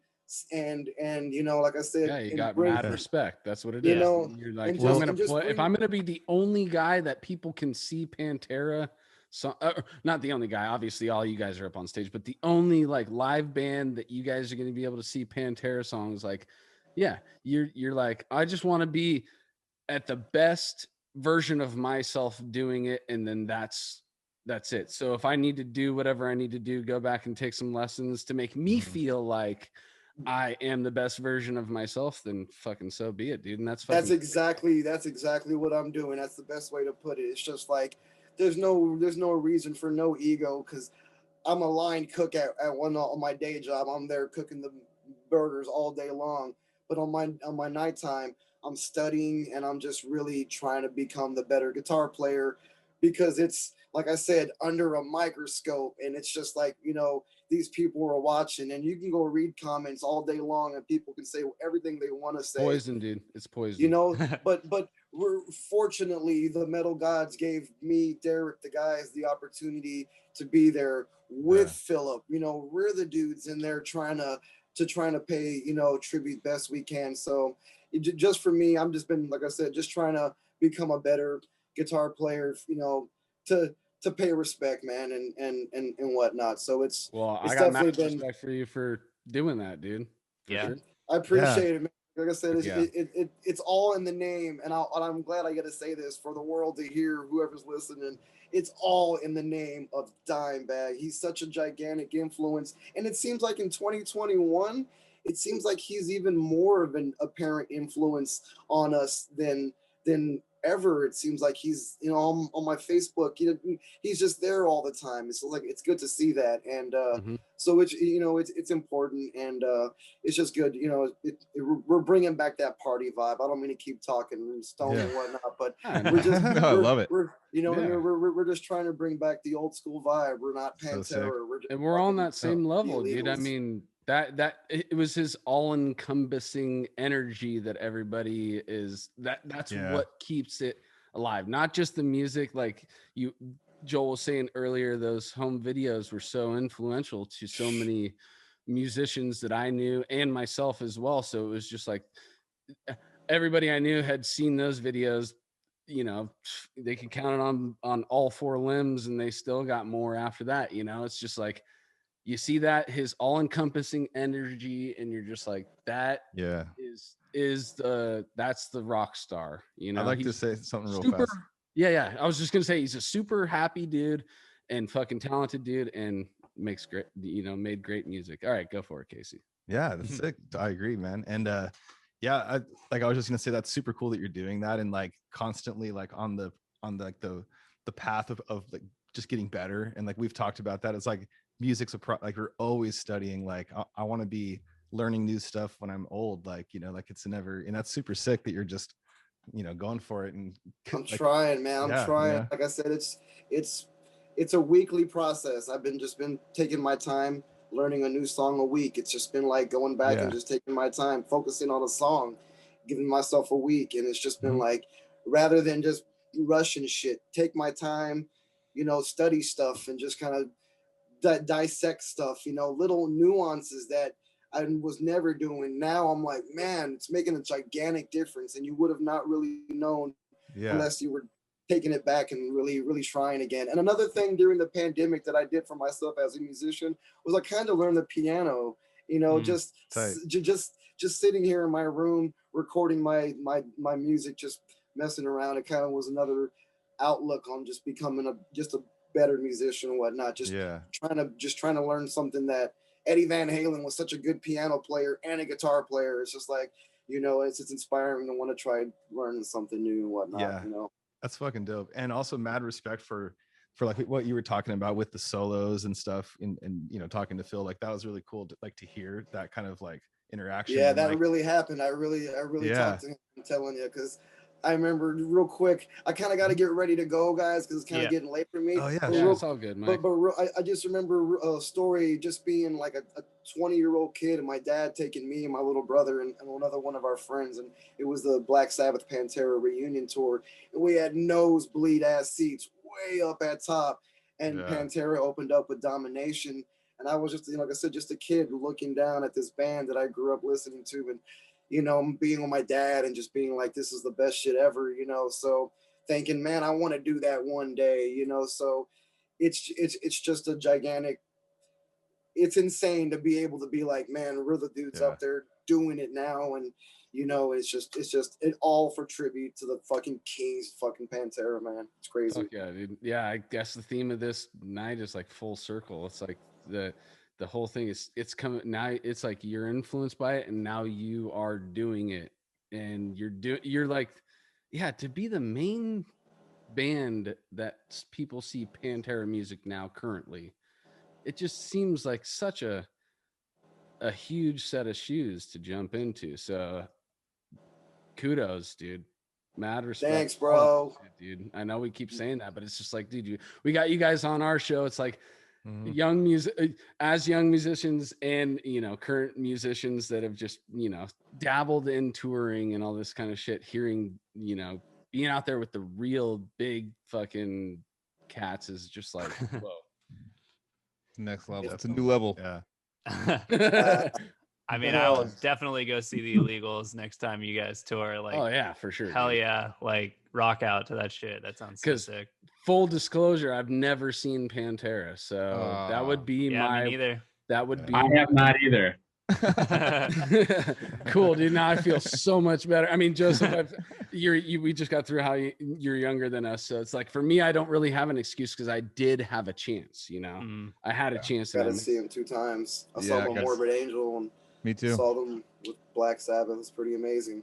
That's DK's memorable Pantera Morbid Angel. That was his show that fucking just sent him down the rabbit hole too. And Phil went on stage, or Phil actually went on stage and did either God of Emptiness or something like that. When I saw Day of Suffering. Day of Suffering. It's and cool. Then, it's cool because I've played that song with Phil in the jam room, just like us fucking around. Yeah, we've covered it before a few times, that's and it's just a trip because he's up there doing vocals, he's singing, and sometimes he'll be behind the drums, just blasting or playing. It's a trip.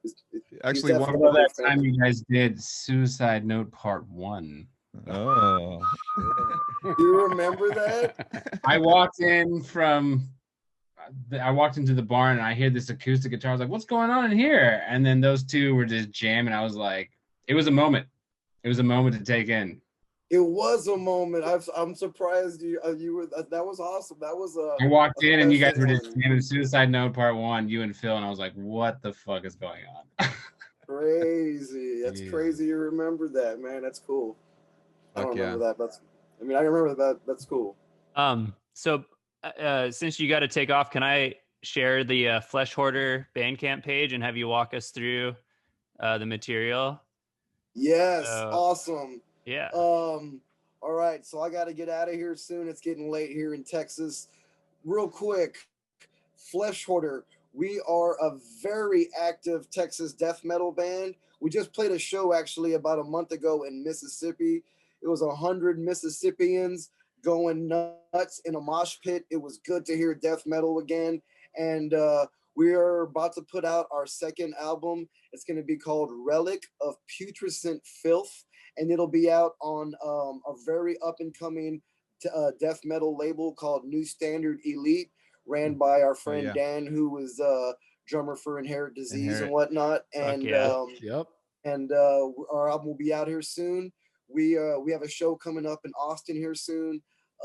Just brutal, straightforward, old school death metal. If you like Cannibal Corpse or that vein of just heavy low end death metal, check out some Flesh Hoarder, man. It's super sick. 5 pissed off Mexicans. They probably messed up our order at the taco stand, and we took that photo right there. So it's super sick, and it's just old school death metal, man. So check us out. We have a new album coming out. We practice all the time, and it's been pretty good. And then new Illegals, man. It's going to be out hopefully by year end. We're definitely all sending each other demos, and we're recording all the time and sending shit to each other. Hopefully here soon we can all get together in one room, smoke a big doobie, and then fucking riff away the old school way. So man, Flesh Hoarder and the Illegals, man, definitely keeping busy. And shout out to all you guys in the Cali death metal scene. Huge fan from me to you guys, because I'm just a fan of just Decrepit Birth. I wore y'all shorts, the weed shorts. I wore them for a whole tour, every night of tour. A whole year. A whole year. Same one pair of shorts. Decrepit Didn't even wash. they smelled so bad. And just a nod to let you guys know, big fan of all the death metal California has to offer. So shout out to that. And Texas death metal, all the homies all across the gigantic state. New project, hopefully in the works sometime soon. Another couple of dudes, and to my bro Derek over there, who just did the Scour stream not that long ago. They're doing their thing. Their new albums come out, and till then, man, y'all have a good one. I gotta get rolling, dude. man. Mike, thank you so much for coming on with us, dude. And this is all good. My homie. Let's good do to it see again. I haven't seen you in forever. What the fuck? We'll do it again sometime, man. We'll hang out and do it again Dude, sometime. For sure. I'd love to have you back anytime, dude. You guys are welcome anytime for sure. Derek, you gonna hang out for a little bit longer? I can hang out for a little bit. All right, yeah. Let's just a little bit longer. Let's do a little wrap it up. Yeah. All right, Fuck yeah, Mike. Cool, Thanks, Mike. brother. Well, nice meeting you, Thanks dude. for coming on, Nice to Mike. meet you, We'll buddy. talk to you Cool, soon, buddy. dude. Cheers, you guys. All right, later, buddy. Cheers. So Derek, I've been actually today I was listening to Cast the Stone a bunch, and I actually, so it's kind of like that melodic, blackened, kind of melodic thrash death kind of stuff, right? I had a question for you because you know that you're wearing the Dying Fetus shirt. There's a band that you kind of reminded me of. Has there a band? Have you ever heard of Garden of Shadows? Oh yeah, Yeah. with Sean Beasley. Sean Beasley. I had Dying no Fetus? idea. Yeah, I know. I had no idea he was in the band. I actually randomly. Oh yeah. Because they're actually, that band is actually like single-handedly the reason why I actually got into death metal vocals. Because I was into I was into like At the Gates. That is a very random band. Totally, like a Haunted. Like I like the melodic kind of style. I wasn't into Yeah. death metal fully yet. I was into Slayer, At the Gates, and then that whole kind of scene. And I remember because I used to be like a little interviewing bands and stuff when I was a little like 14-year-old kid. And they sent me a Garden of Shadows. Earache did a Garden of Shadows before it came out, that Oracle Moon. And that was definitely like in my school bus listening to that, like going, that literally like finally made like the death metal vocals made sense to me. And I randomly went to the page and saw Sean Beasley's name on it. And I was like, what the fuck? So I hit him up. I'm like, you were in Garden of Shadows? He's like, yeah, well, I was in it, but it was basically like the what's that, Injustice for All bass. Like you couldn't hear me at all. Right. No. When I talked to him about it, he was like, well, I was pretty limited on the bass. That's what they wanted. That's what they wanted. Like he was you could tell it bothered him, Yeah, no, he got kind of a little chapped when I was talking to him about it. But no, that's definitely, I felt a little hint of that kind of vibe in there, kind of that melodic, blackened, dark. Garden of Shadows. Stone guys, we listened to Garden of Shadows back in the day. Damn, fuck yeah. Let me tell you something about Sean Beasley. Actually, do you call your bandmates the Stones? The Stone. I don't know. Just kidding. No, dude, I watched your bass video one day on the Cannibal tour. We were like late or something, and he's like, "Just plug into my rig," and I was like, "For real?" And he's like, "Yeah, man." And that's when I discovered SansAmp. Oh, I was like, "What the hell?" And he's like, "Oh, you got to have a SansAmp." I've been a devout SansAmp guy ever since that night. Yep. And people are, dark glass. Give me a SansAmp. And look what I got here. Oh, the old SansAmp. Sean Beasley's SansAmp that I played that got me into it. I bought it from him about a year ago. Yeah, SansAmp. Derek Boyer has told me, he's a stall dude, you got to get the SansAmp if you want like turn your tone. You could have like a very like C- amp, just throw the SansAmp in front of it and go direct to house with the XLR out. I've done a full Summer Slaughter and literally never used an amp. I just had bass coming through. I just was like, I would like take pictures of it. I would just like, there were like 2,000 people and I'm like, this is my rig. Just like put it down there. Yeah. I've done it, but not that on that level. That's awesome. Derek, I watched your bass playthrough video that Joel sent us today. Like on the cliffs of the ocean. Oh, yeah, that was pretty epic, dude. Where was that filmed? Like Sunset Cliffs, right here in Ocean Beach. Oh, okay, yeah. I figured that's just right down the road from you. Nice. I wanted to do something for Cattle there for like our Monolith album and stuff. It just never happened. But I always wanted to film there. And then Paul McGuire from Cerebral Bore, he was in town, so we busted out the drone and did a little video. But nice. Yeah, it's a good one. It's a fun one. Yeah, it's cool. Yeah, man, I bought this speaker for it called the Mega Boom, which I left at Phil's house on the Scour stream I just did. But it's like the best like Bluetooth speaker you could ever own. Oh, cool. And I use it for that video. A little fun fact for you. All right. So what you're playing through that speaker on that video? No, I was just jamming along to the song. Oh, okay. But yeah, it's a cool spot. If you ever come down here, it's literally like 6 blocks from here. So nice. Yeah. Do you still have your motorcycle down there? Of course. We should Yeah. ride. I didn't know you had a bike. Yeah, I got a Triumph. I got it like a few years ago. Really? Yeah. I mean, like, what are you doing next weekend? I mean, I'm saying, yeah, no, totally, man. No, we should hook up soon, dude. I mean, I've been. Oh, dude, totally. Yeah. I didn't know you were a rider. Yeah, man. Totally. I actually haven't ridden in a while, just because of whatever. Yeah, I've been riding a lot. Have you? Awesome, man. I haven't been. Sorry. You have not. No, not lately. I used to ride with my dad a lot, and he's been having some surgeries, but he's getting over it now. So we're gonna start riding again soon. And he's got a couple Harleys, and I like to ride his Wide Glide. That's like a crazy bike. It's sick, you know. Man. Mine's a Triumph, like it's a Bonneville, but it's like the modern. It's like a 2014, but it's super fun. But it's more of like a, you know, coastal, what do they call it, cafe cruiser kind of thing. But it's not like the speedster kind. It's just chill. We'll go up the one. You know what I'm saying? Yeah. Oh, totally, dude. Yeah, it's super fun. Yeah, like dude. One time I rode up the one to go jam with Chase. Oh, really? Yeah, I went up to Santa Cruz and jam with Chase. Yeah. Okay. And then I was like, I'll never do that again. Yeah, that's a long ride. It was an awesome ride, but I went up there just to jam, like when he was in Scour, and we went over some stuff. But it was a brutal weekend of riding, man. Wow. I might not be able to do it again. That Big Sur not Big Sur road is gonna be a while till they fix that shit. So really? Landslide, yeah, right? Yeah, they wiped out like a huge portion of the one. Yeah.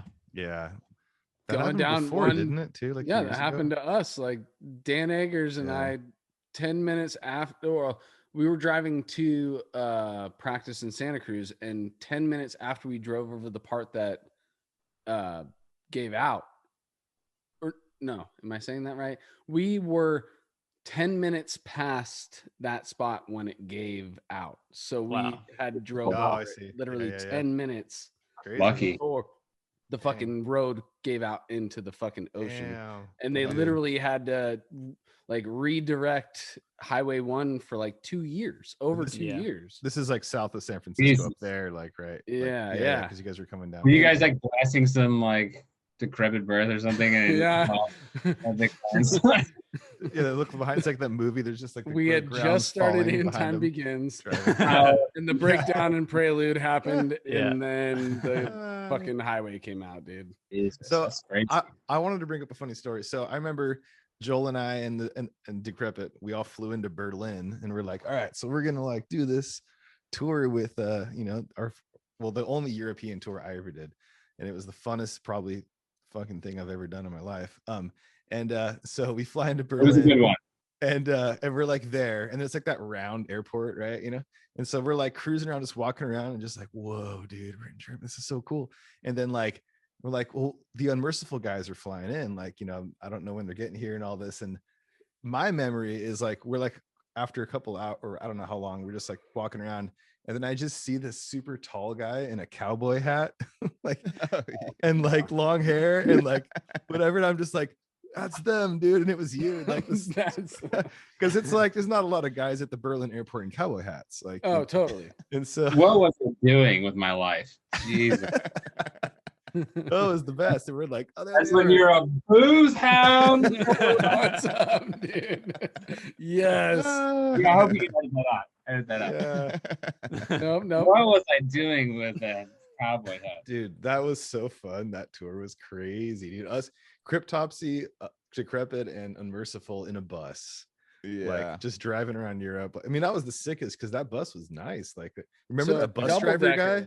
The German guy, like, you guys had bunks upstairs and downstairs. No, there was only bunks upstairs, but there were double bunks upstairs. Just drinking lounge downstairs. Yeah. And a toilet, you could no Shiza in the toilet. Shiza no.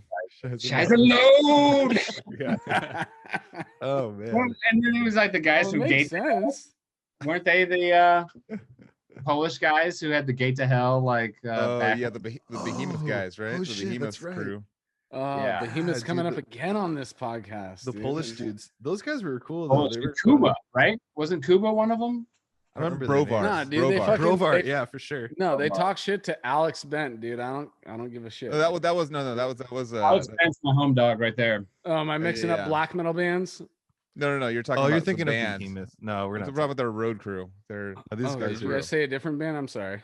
No, this is the crew, not the band. This is the crew, not the band. Okay, yeah, the crew's totally Oh, chill, dude. Yeah, We drank vodka and Yeah. loaded in this stuff Yeah. from Gate to Hell. yeah, the crew definitely doesn't have to do with that. Tony the Tiger, remember the drummer, the drum tech was like this ex-boxer guy and would just like get so fucked up that he could literally he could stand up like this and just fall completely. Dude, holy shit, I forgot about that.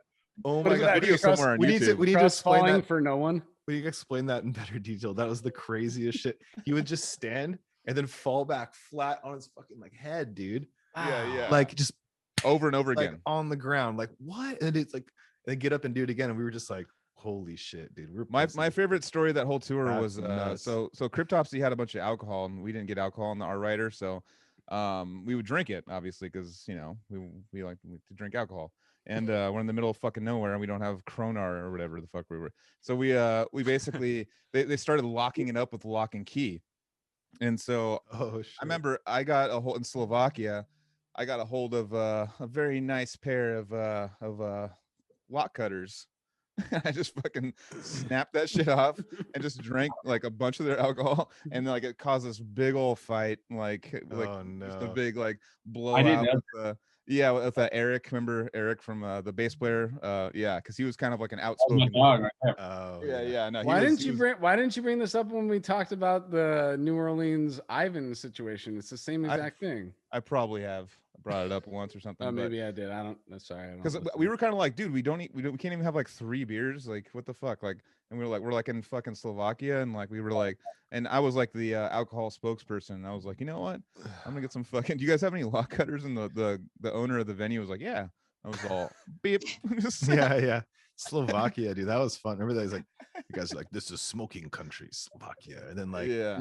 we like Everyone took pictures of you. Remember, everyone like had cameras. Like, you had to like wear disguises to walk around there because everyone wanted to take a picture with you. It was cool though, but I remember there like a little kid, like this little tiny girl that came up for me to light her cigarette, and I was kind of like culture shocked by it, like holy crap. And then like the mom was like right there, like, and I was like, I don't have a light, but like it was just tripped me out. I was like, oh, it's culture. It's culture shock, you know. It's like a child walked up to you with the cigarette. Yeah, like a 7-year-old girl. Yeah, but dude. but I remember there was like a crazy like on the side of a cliff there was like a coat of arms thing like carved into the cliff, like huge. Like did you go to that castle thing? It was like nearby, like around the corner from the. Fuck, I don't even know. We like went up into the castle and there was like catapults and shit from like hundreds, and it was pretty cool. I don't know. Yeah, But a lot of bro.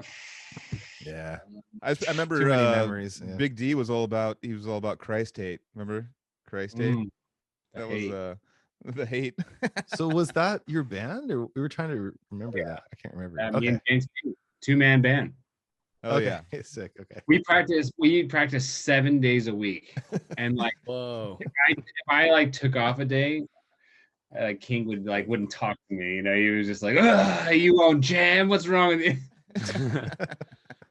Dude, Christ hate is, I mean, Scour is basically like 2.5 minute Christ hate songs if you like really look at it. I mean, okay, gotcha. It's the same style, sure, just a little more condensed. So written for 2 Christ hate, what is it, like black grind?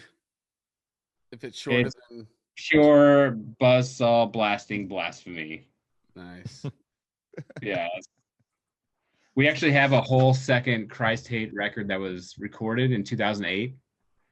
It just needs vocals and bass, and it just hasn't been done yet. One day the hate will rise. Does James? I know he doesn't. But does he still have a drum set? Does he still play at home at all, or he doesn't drum? He's done. It's insane. It's a shame, dude. He was it's in shame is what it is. Yeah, dude, he was amazing. I actually asked him to be in Scour like 3 times. Like, I think. Oh yeah, totally. It was like when it was coming up, and I was like, "What's up, man? Can you do this Hellfest or whatever it was?" You know. Yeah. And he's just like, "I'm out." Yeah. Like, cool. You're like the best death metal drummer ever, and you're just out. Last time I saw him was in Santa Cruz. That was the Atrium, and they played. Oh, that's right. I was there, dude. Yeah, I remember that. Yeah.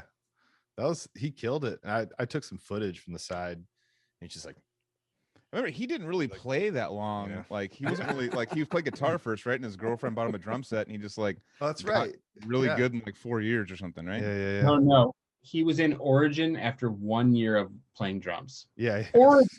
That's What the nuts. fuck? That's Yeah. right. Yeah, Dude. Yeah. That's First unbelievable. he ever played was Yeah. a blast. He said he got down and was just like, he's like, oh, that's it. Okay, whatever. Dude, He killed it too with Origin. Like when you played at the Outcast Club, I was just like, Echoes, right? That was his Fucking shit. Dude, Sick. we Yep. talked about it at Yep. the Pound. It was so funny. I think he even told me that his girlfriend got him a drum set 2 years before I was talking to him, and he was at the Pound playing in Origin. He's like, "Yeah, dude, my girlfriend got me my drum set for Christmas," which is funny. He got it for Christmas, and Cali, yeah. he He is. accepted. He dude. accepted pretty it. metal. He accepted it for Christmas, dude. Yeah. And He's just he's just mad talented. He shreds guitar too, and he's got sick vocals. I mean, he was a bass player in the Hounds. He was the original OG bass player. So what's that Yeah, like just- Tufts band? The Tufts or something? Or what's that about? I don't He's even like know what that. like a bald man. I don't know what the toss was. Oh, okay. I don't really know much about that, but Oh, it's yeah. been pretty tough. Oh, yeah. I do miss the King for I sure. miss the King And too, dude. I really do. Split Oh, yeah. blast. Genuinely. Nobody can fuck with the split blast. Last King time I is- saw Oh, him was dude, yeah. in 2012 when we came through there with Severed. That was the last time I saw him, and it was great. Him and his wife were there. They got a babysitter that night, so they both came out, and we got to hang out for a while. It was really cool. But yeah, it's just like how things happen sometimes. You separate even over social media and all that shit. You guys, I'm a guy who is very quiet on social media. He is pretty quiet on social media too. So of course we're not gonna. He's really just trolling. talk on He the. does. Yeah. I I heart James saw King. King a few months back, or not a few months back, a few years back. I don't remember why, but we ended up going to Topeka for something, and we hung out all night long, and it was fucking the greatest. Oh, You know, he's like, it's I'm great. not gonna drink. Then we got wasted. He like drove me home or something. I don't know. King's one of a kind, you know. Yep, definitely. I remember. What year did you play? What years did you play in Unmerciful? 2005 to 2010. I moved out to San Diego and Then you would have played in Pacifica? San Right? Diego. No, I'm saying at the Octopus Lounge. It's definitely we played a show with Unmerciful in that span of time. Wasn't it Decrepit, Odious, Unmerciful, Brain Drill? I think so. I think Something so. like that. It was a Ritz Fest. Yeah. remember.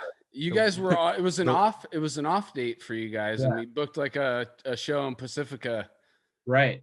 for you guys. It was free I at the remember door, but every night. we got a chunk of the tick or the drinks or whatever. But yeah, dude, that was a fun fucking show too.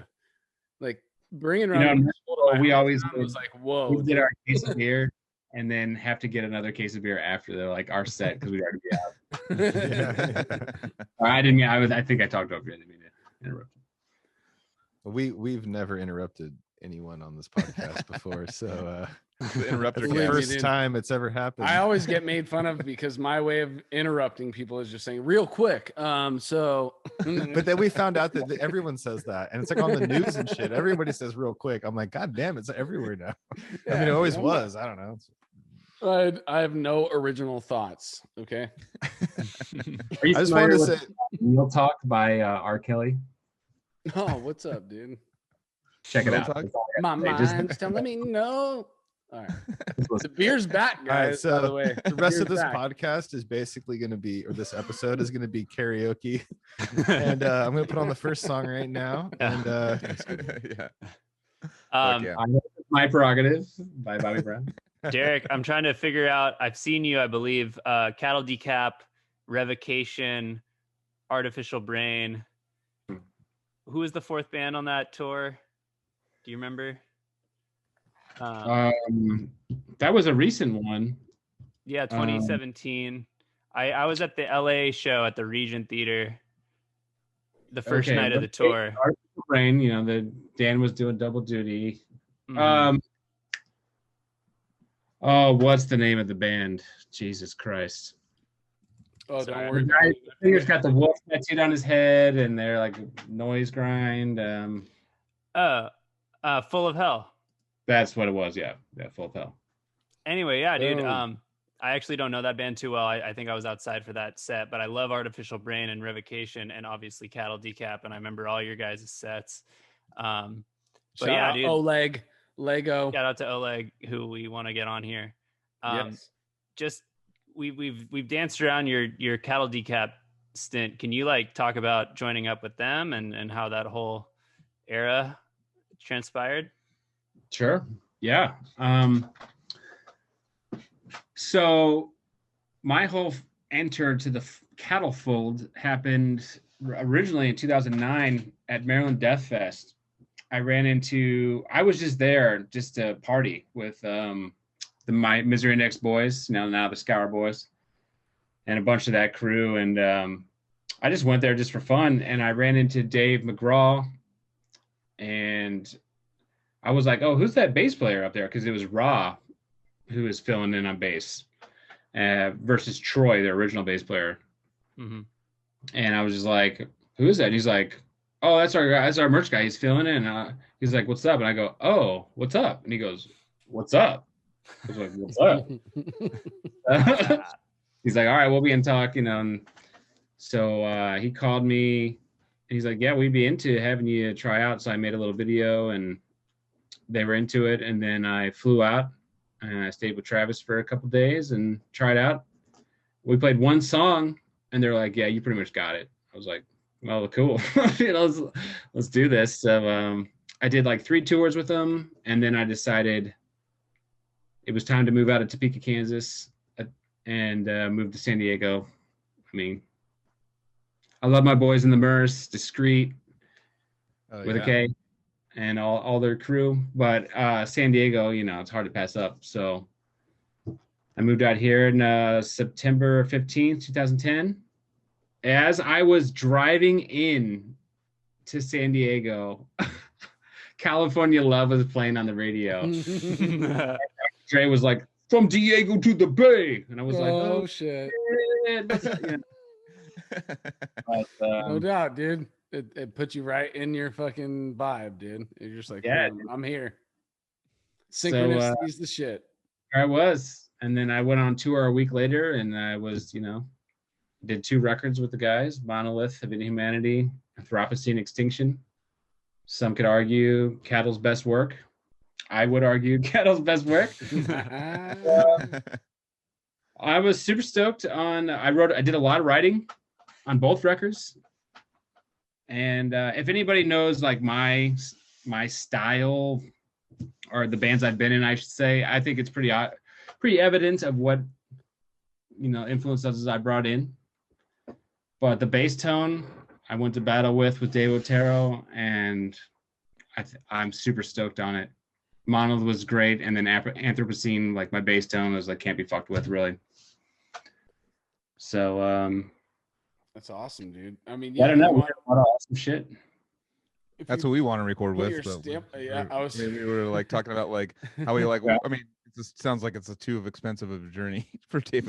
That was in my head as he was saying it. I was like, you know what, that name, and then no, I can't mention anything about it because we're never going to be able to afford them. Yeah. I mean, he does charge for his time. That's for sure. Oh yeah, no, I'm not saying that. We're not saying that he's cost too much. Everything that's come out of that dude or that spot has been phenomenal. So yeah, of course, got a really good pulse on the tech death. I mean, he was doing Lucid Interval, from Cephalic Carnage when he was like 19 or something. Jesus. I mean, so that album to me was a fucking mind blowing. Oh, he did that album? I had no idea. Oh yeah, he's been I didn't know that. He's Cephalic's guy, pretty much. Oh, and the whole Denver. Well, yeah, scene, because I guess Denver, yeah, yeah, That's and stuff like that. Westminster, really, but You just saw Casey's, all the hair on Casey's neck just went up. Yeah. So good. I just saw static electricity in his hair. I love Cephalic Carnage so much. Dude, remember we played in Europe? Well, you guys were on a different, well, we played right before them on like what remember when we were in Holland and we did that big that festival tour or show, Derek? Netherlands Death Fest or Neurotic Death Fest? Neurotic, dude. Yeah, man. And we played right before Cephalic. Different name. Yeah, man. But anyways, I love those guys. I love Denver. And Joel, Lucid's your album, right? Didn't you say Lucid was your album? Yeah, I mean, Lucid was the game changer for me because my brother, to be honest with you, like my brother always knew those guys since they're forming. He's been friends with them because he's been out in that kind of where they live and stuff like that. And he was always playing. Actually, my brother's drummer ended up being their drummer. Matt Loftus was their drummer for a little while. But yeah, they would like stop by and hang out and jam with my brother and stuff. And my brother was just anytime I'd go visit, and he'd take me to a Cephalic show and be like, he's like, because I was interviewing bands when I was a little kid, and he's all, interview them, and I was just like, so what? I was like 14. I was like, so what do you like Slayer? Like, I was like, I couldn't believe them though. I was just like, because they brought that energy I'd never seen. Like the bass player would run out and go in the pit.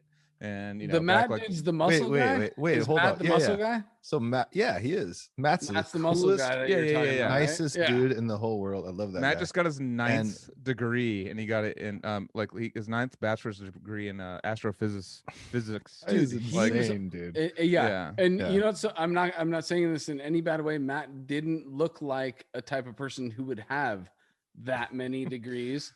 I'm not saying, you know what I'm saying? Like usually a guy who's like, you know, over like muscular is usually not a guy who's got 9 degrees. You know, like most of them don't even have 2 from the Berkeley School of Music. He's got like fucking like all the physics degrees, mathematics degrees. He just keeps collecting. Is he like a professional student? Like, does he get paid to go to school? Well, he's actually, I think he might be a professor. But he his Facebook thing is the Credible Hulk. And like last time I checked, it had like 500,000 followers. Hold on, we just talked about all this while the professor was gone. So tell the professor the professor's back. All the degrees he has, dude. Yeah, no, my buddy Matt that I grew up with my brother. He's got 9 degrees. He's got like astrophysics, mathematics. Oh yeah. You know, you can't have academics talked about without you being here, dude. Yeah. So Derek Joseph teaches at UCSC. He's a lecturer. Yeah, he's a lecturer. Yeah, shit, it's right down the road. Okay. And I actually know your friend Joel, or I mean, just that you've posted about his story and his degree seeking endeavors. And actually, he was at University of New Mexico for a while, right? Yeah, that's where he is now. One of my friends got his PhD in physics there, and I was like debating, should I like try to connect the dots, and I decided it was like too far removed. But like, yeah, I actually toured the University of New Mexico physics department when I was on tour with Transcend the Realm, and he took us down to all the like quantum lasers and shit. It was rad. So damn, it's fucking insane. Anyways, he jammed with Cephalic for a while, and he was kind of on the cutting edge. Crazy. I didn't know he jammed with Cephalic in the early 90s. He was like doing all crazy. Yeah, he was all about the fusion, jazz, technical death metal drumming, like in the early 90s and stuff. Like they were always like on the cusp of being something big, and just, you know, they were kind of like the anvil of the technical death metal. Did they ever record anything together? Well, not really. I think they last ended, they were doing like an improv technical death metal project is what they were trying to work on. They're trying to make it like all improv and like spastic and weird, and Cephalic was all into it and stuff. But anyways, that's kind of way off the deep end. Lucid Interval definitely was when I first heard that. Yeah, that was a good record. So and that was the one that actually kind of fucking, because I liked the earlier shit a lot. It was a little, for me, just getting into death metal at the time, it was a little too hectic for me to really I couldn't really grasp it. And then Lucid Interval kind of like wrapped it all up, you know, with the song Lucid Interval and, you know, Black Metal Sabbath and Pseudo, those songs where I was just like, okay, I can grasp this.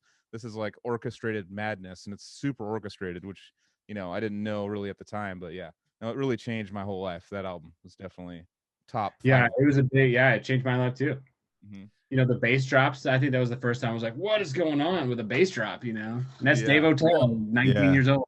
fucking. Oh, Did crazy. he? Okay. Was he involved in exploiting too? Or Lucid was Yeah, his first I'm one? pretty sure. Yeah, he was in their whole thing. Because there was the Oh. 808 on that first song too, and yeah, I was just gonna put my 2 cents in real quick. Exploiting was my first, and then Lucid was one of those anticipation records for me, and after that it got a little bit different. Did he do anything after that too, or did he? Pretty sure. He Sure went. he did. I think and he's I'm done sorry everything. if I sound like an idiot for not doing my research, but Maybe Joseph can pull it up. The professor. As it happens, I'm on the David Terrio Metal Archives I had a page, feeling. and I've got this Oh, golden. No jar. way. That's his backyard, by the way. That Damn. rips. That does rip, dude. And I was just scrolling to see what he's produced, That guy. and Damn, look at that cow. he doesn't have anything above Lucid, but Okay. yeah, That's what I, so You mean before yeah. Lucid? yeah, above yeah. isn't, before, Oh, yeah. okay. Oh, okay. Gotcha. Oh, I'm gotcha, not, gotcha. and I still love Cephalic all the way through their career. So That's I'm right, not he saying anything remastered. bad by saying. I was just saying that I noticed the change, and that's showing that he, Jesus, I need to yeah, he look at wasn't that. involved in anything after Lucid. So I too thought much he talking was, about bro. just noticing a change. Did he record like with Nick on bass and all that? I thought he was. Well, didn't he they have a record? different drummer on? Was Anomalies? No, they still had. I think the drummer changed on the something by Certainty one. That's when I forget the name. I'm drinking. Misled. Misled. Yeah. But The professor's still on the page, dude.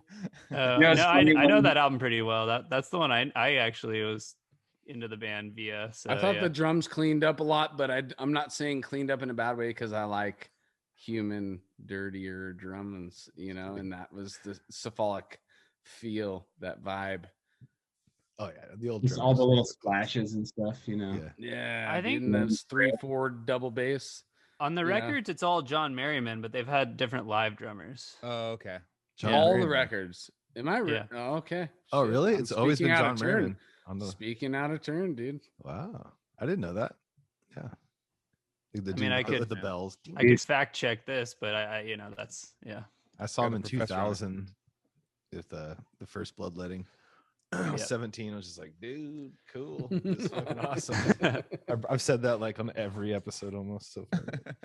Yeah, I saw them once with like Chimera, I think, What a trip. What a random mix. Huh. at the University of Missouri, like this kind of like college town. It was crazy. Wasn't yeah, what's his name? He also played in Fetus for a while, and I'm sorry I can't. Dude, this is what happens when you start bringing alcohol back into these podcasts. My memory Yeah, I know. is way worse. You could say that weed's a thing. No, dude.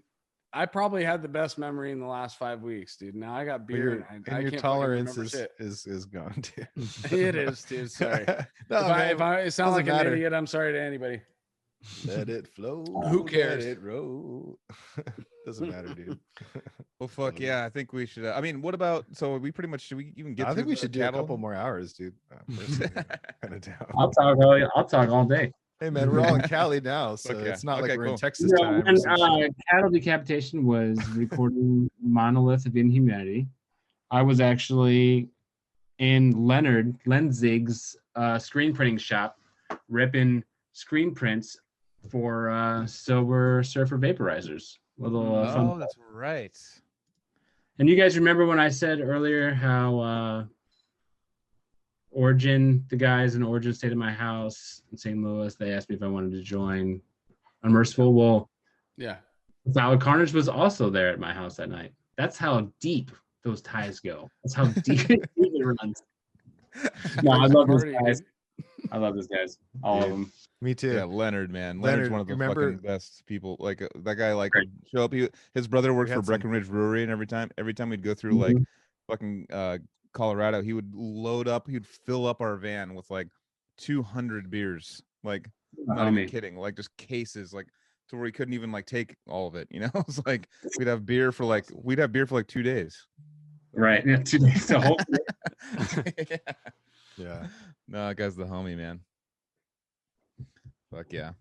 So you're talking about cattle recording with Dave Otero. So you went from, what were your years so in cattle? You might have already said that, but I'm drunk. 2010 to the end of 2008. Damn. So a fucking 8-year stint, huh? Yeah, 8 years. Last time I went to go see you guys, I hung out with everyone in your band. It was, I forget, I think Whitechapel might have been there. I don't even know. But I was back. Yeah, I lived in Sacramento, and that's, Gary Holt's town. I lived down the street from Gary Holt. I'd see him at the grocery store. Yeah, on the 99 bottles. Yeah. I'd see him over in Alberta or Antelope, Alberta area, and I would see him at the grocery store, like shopping for cake and getting beer, like I swear to God, one time he just had this like big old cake, and he's sitting there with his glasses, like looking at the beer, and I'm like, "What's up, Gary?" Like just like he was just like one of the guys in town, because it's a small little grocery store, small little town. Yeah. Just running to him all the time, and yeah, he was at that show backstage. I was looking for you. I think it's when you broke your leg, and I think you were off somewhere else. I remember hurting. How many times have you seen me with a broken leg? What the fuck? I mean, geez, every time. Wait a minute. Every time you're around, I break my leg. No, that was I was looking for you, man, but they were like, "Oh, I think he's like passing out or whatever," and I was like, "All right." So I hung out with Dave, and Gary Holt, and yeah, that was a fucking awesome show over at the Ace of Spades, and yeah, one. Were you playing sitting down or something? I did for like 10 days. Yeah. Damn. Had a brutal ankle sprain. Brutal. Oh, okay. And I played every show. Like I remember I played the night it happened, and it was like severe pain. I remember one time I was just like screaming, just like because it hurt so bad. I was playing. Cool. It was really weird, but Derek Boyer did a whole tour like that in Europe with That's right. Cast. Oh my gosh! Thank you. There's a Between the Buried and Me tour where the guitar player had like back surgery before he went out on tour, and he's still hi. Hello. These are like Death Legends. We're on a podcast now. Millions of people are gonna watch this. My social anxiety demons. There it is. Okay. Hi. Welcome. But yeah, what were we talking about? Fucking beer, dude. That's right. Anthony's on beer. I'm totally on beer right now, and I'm just like, now I'm like, oh fuck, dude, I'm totally losing my way in conversation. No, we're talking about touring with injuries as the topic. Cool. Oh yeah. Oh, BTBAM, Between the Buried and Me, their guitar player had to do a full sit down tour because he had broke his back or some shit, had to get surgery, but he still fucking sacked up and went out on tour and just sat on a chair the whole tour. I saw him at the Pound sitting on a fucking chair, and we were still rocking out the whole fucking time, dude. We're just like, actually like super stoked for him, because you're like, dude, you're like, you should be at home in bed, but right now you're at the Pound and you're fucking playing for us. Thank you. And you put in a little extra for him, Yeah. I'll give it up to Dave McGraw on this European tour we did. He had this abscess on like upper rib area that he was like, "Oh, I'm going to go have this abscess removed." I was like, "Okay, it seems kind of major." They put him under, like in Germany or something, which is bizarre. And then he had this big bandage, and he played the show like an hour after like being like awake, from anesthesia. That's insane. Cattle's pretty fast. Shit. That's crazy. I remember he's like, "Help me clean the bandage after the show," and I was like, "All right." So I'm taking it off his ribs. And then he like looked at my face. He's like, "What, dude? What?" I was like, "Don't look, man. Don't look. Don't look." I was like, "Don't look." And I pulled it open. It was just like a huge wound, like this big. It was like you could see into all of his muscle wall, like instant. So they don't sew him up. Just helping him. And then he's like, "Well, I gotta see it." And he looked in the mirror and he like almost lost it. He's like, "Oh my God." fuck? What the fuck? Oh my goodness. Do they not sew you up in Germany? They just like cut you up and send you home, dude. I don't get it. The way an abscess is supposed to heal, no stitches. So it was just really? an open. Because it'll just seal infection right back into there, and you'll be right back every in. night. Changing his wound. I gave up after like a week. I was like, man, you're on your own. Fuck this shit. Oh, shit. Smell. So I will tip my hat to McGraw. He That's fucking brutal. Fucking death metal. he brutalized it. That's Yikes. insane. I have to say, like McGraw coming into fucking Caldecap, like changed that whole band around. That made. I mean, I loved Caldecap back in the day, obviously, but once because we you know we've told the story a million times. We Sleep Terror played at my house, one of their first shows. Me and Casey's old like fucking stomping grounds, the Thunderdome, and seeing that guy, I was like, holy shit, this guy's a fucking freak of nature. I stomped there too, dude. By the way, so Yeah, you stomped a little bit. But no, he like when he joined Cattle, I'm like, all right, that band's gonna be insane now. That's just what's happening next. Like, yeah, fucking McGraw's a fucking legend on drums, man. Just brought the fucking just the speed and the crazy and hecticness to that band. And such a cool fucking guy too, though. Like every encounter I've had with Dave is fucking amazing. Like I don't like him. I'm just kidding. No, he's like the sweetest. no, for sure. You like Yeah. you're like this is the type of human you No, want. I to love Dave, dude. That was a joke. I'm just No, I'm totally. very clear. No, dude, we're he's, like, totally watching taking it, you going like, serious. no, I'm just kidding. I just don't want Dave to like. All right, for the third time, I love Dave. I know. Hey, do you like Dave? Man? McGraw on the podcast, huh? I'm gonna get like written up on Joseph's review. We're here. trying to get Dave on the podcast. I know that Cattle might be doing stuff right now, so hopefully getting him on here soon to slap the mic around.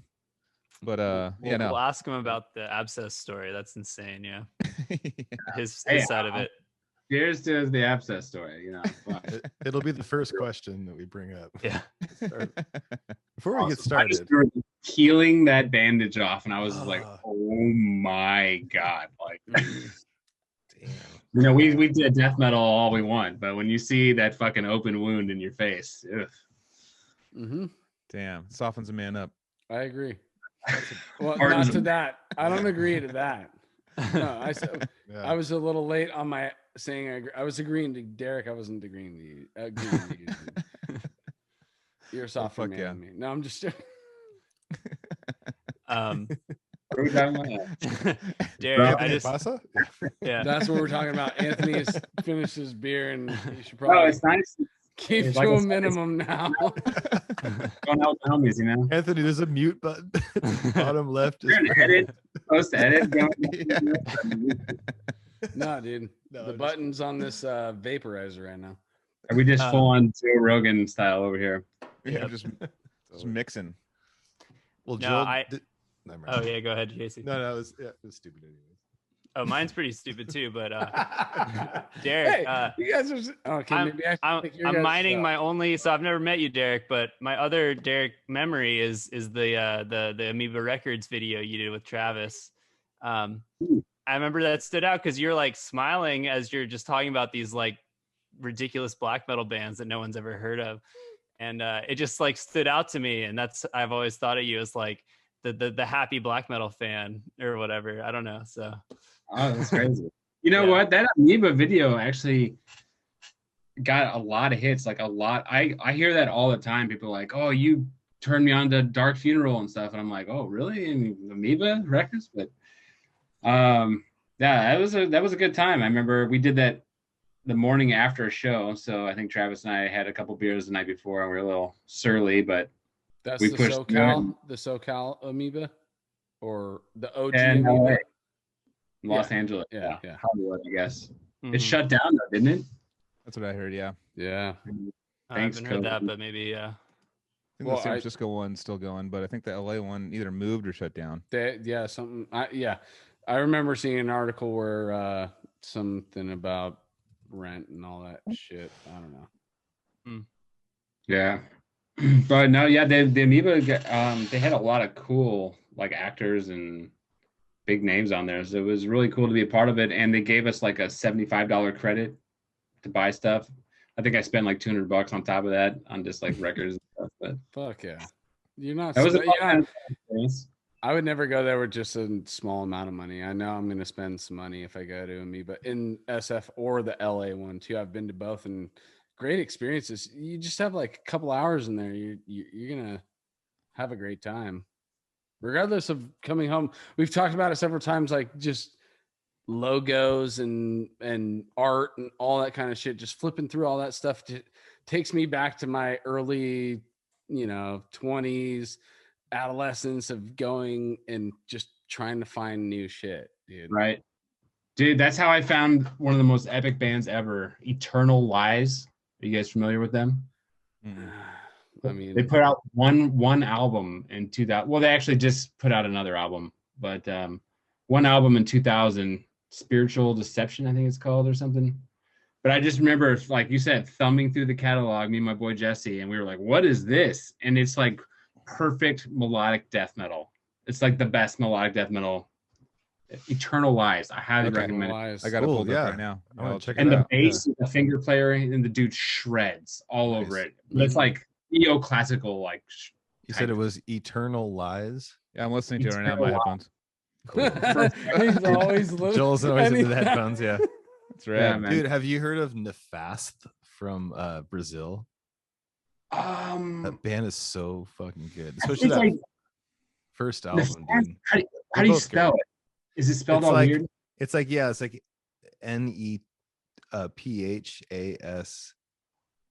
guess. Nefast. Maybe or something like. Did I spell that right? I think so.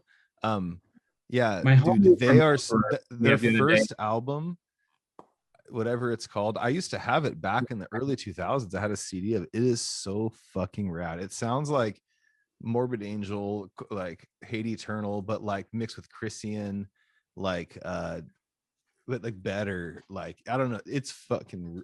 I can't. I had that album like way back, of course, and then I like revisited it like a couple of weeks ago and like put it on, and I was just like, this is so fucking good. Like I couldn't believe it, dude. That album murders. Nefast. Yeah. Like I will check it out. The first fucking Eternal Lies rules. Sorry. Yeah, I'm checking it out too. It's nice. No, I want to see that too, man. Dude, no. If they weren't signed, I would just throw it on right now. I'm gonna after this, I'm gonna check out that band too. Put it Dude, up. my boy Engemann just sent me a band the other day. He plays in Mirskog and Emperor, and he sent me this band. It sounds like Nefast, but it was like an end band. It was so fucking ripping. Niddinger. Oh, that's a cool. Niddinger. These guys are fucking ripping, dude. Fuck yeah. Hell yeah. Check them out. Fuck yeah. I want to hear it. I'm just gonna put a picture of this. That's fast though. I'm gonna add them scared. to my Spotify. That's funny. Do you like I found do you like avant-garde black metal? Do you like any? I like all metal and all black metal. Fuck yeah, dude. What I like to write is ripping, blasting black metal, but I listen to everything, you know. So when you write the ripping, blasting black metal, what's you just throw a band out there when you're like, I got just real quick like that. I just want to say this before we move on. That album is called Immortal Unholy Triumph by Nefast. Check that fucking album out, dude.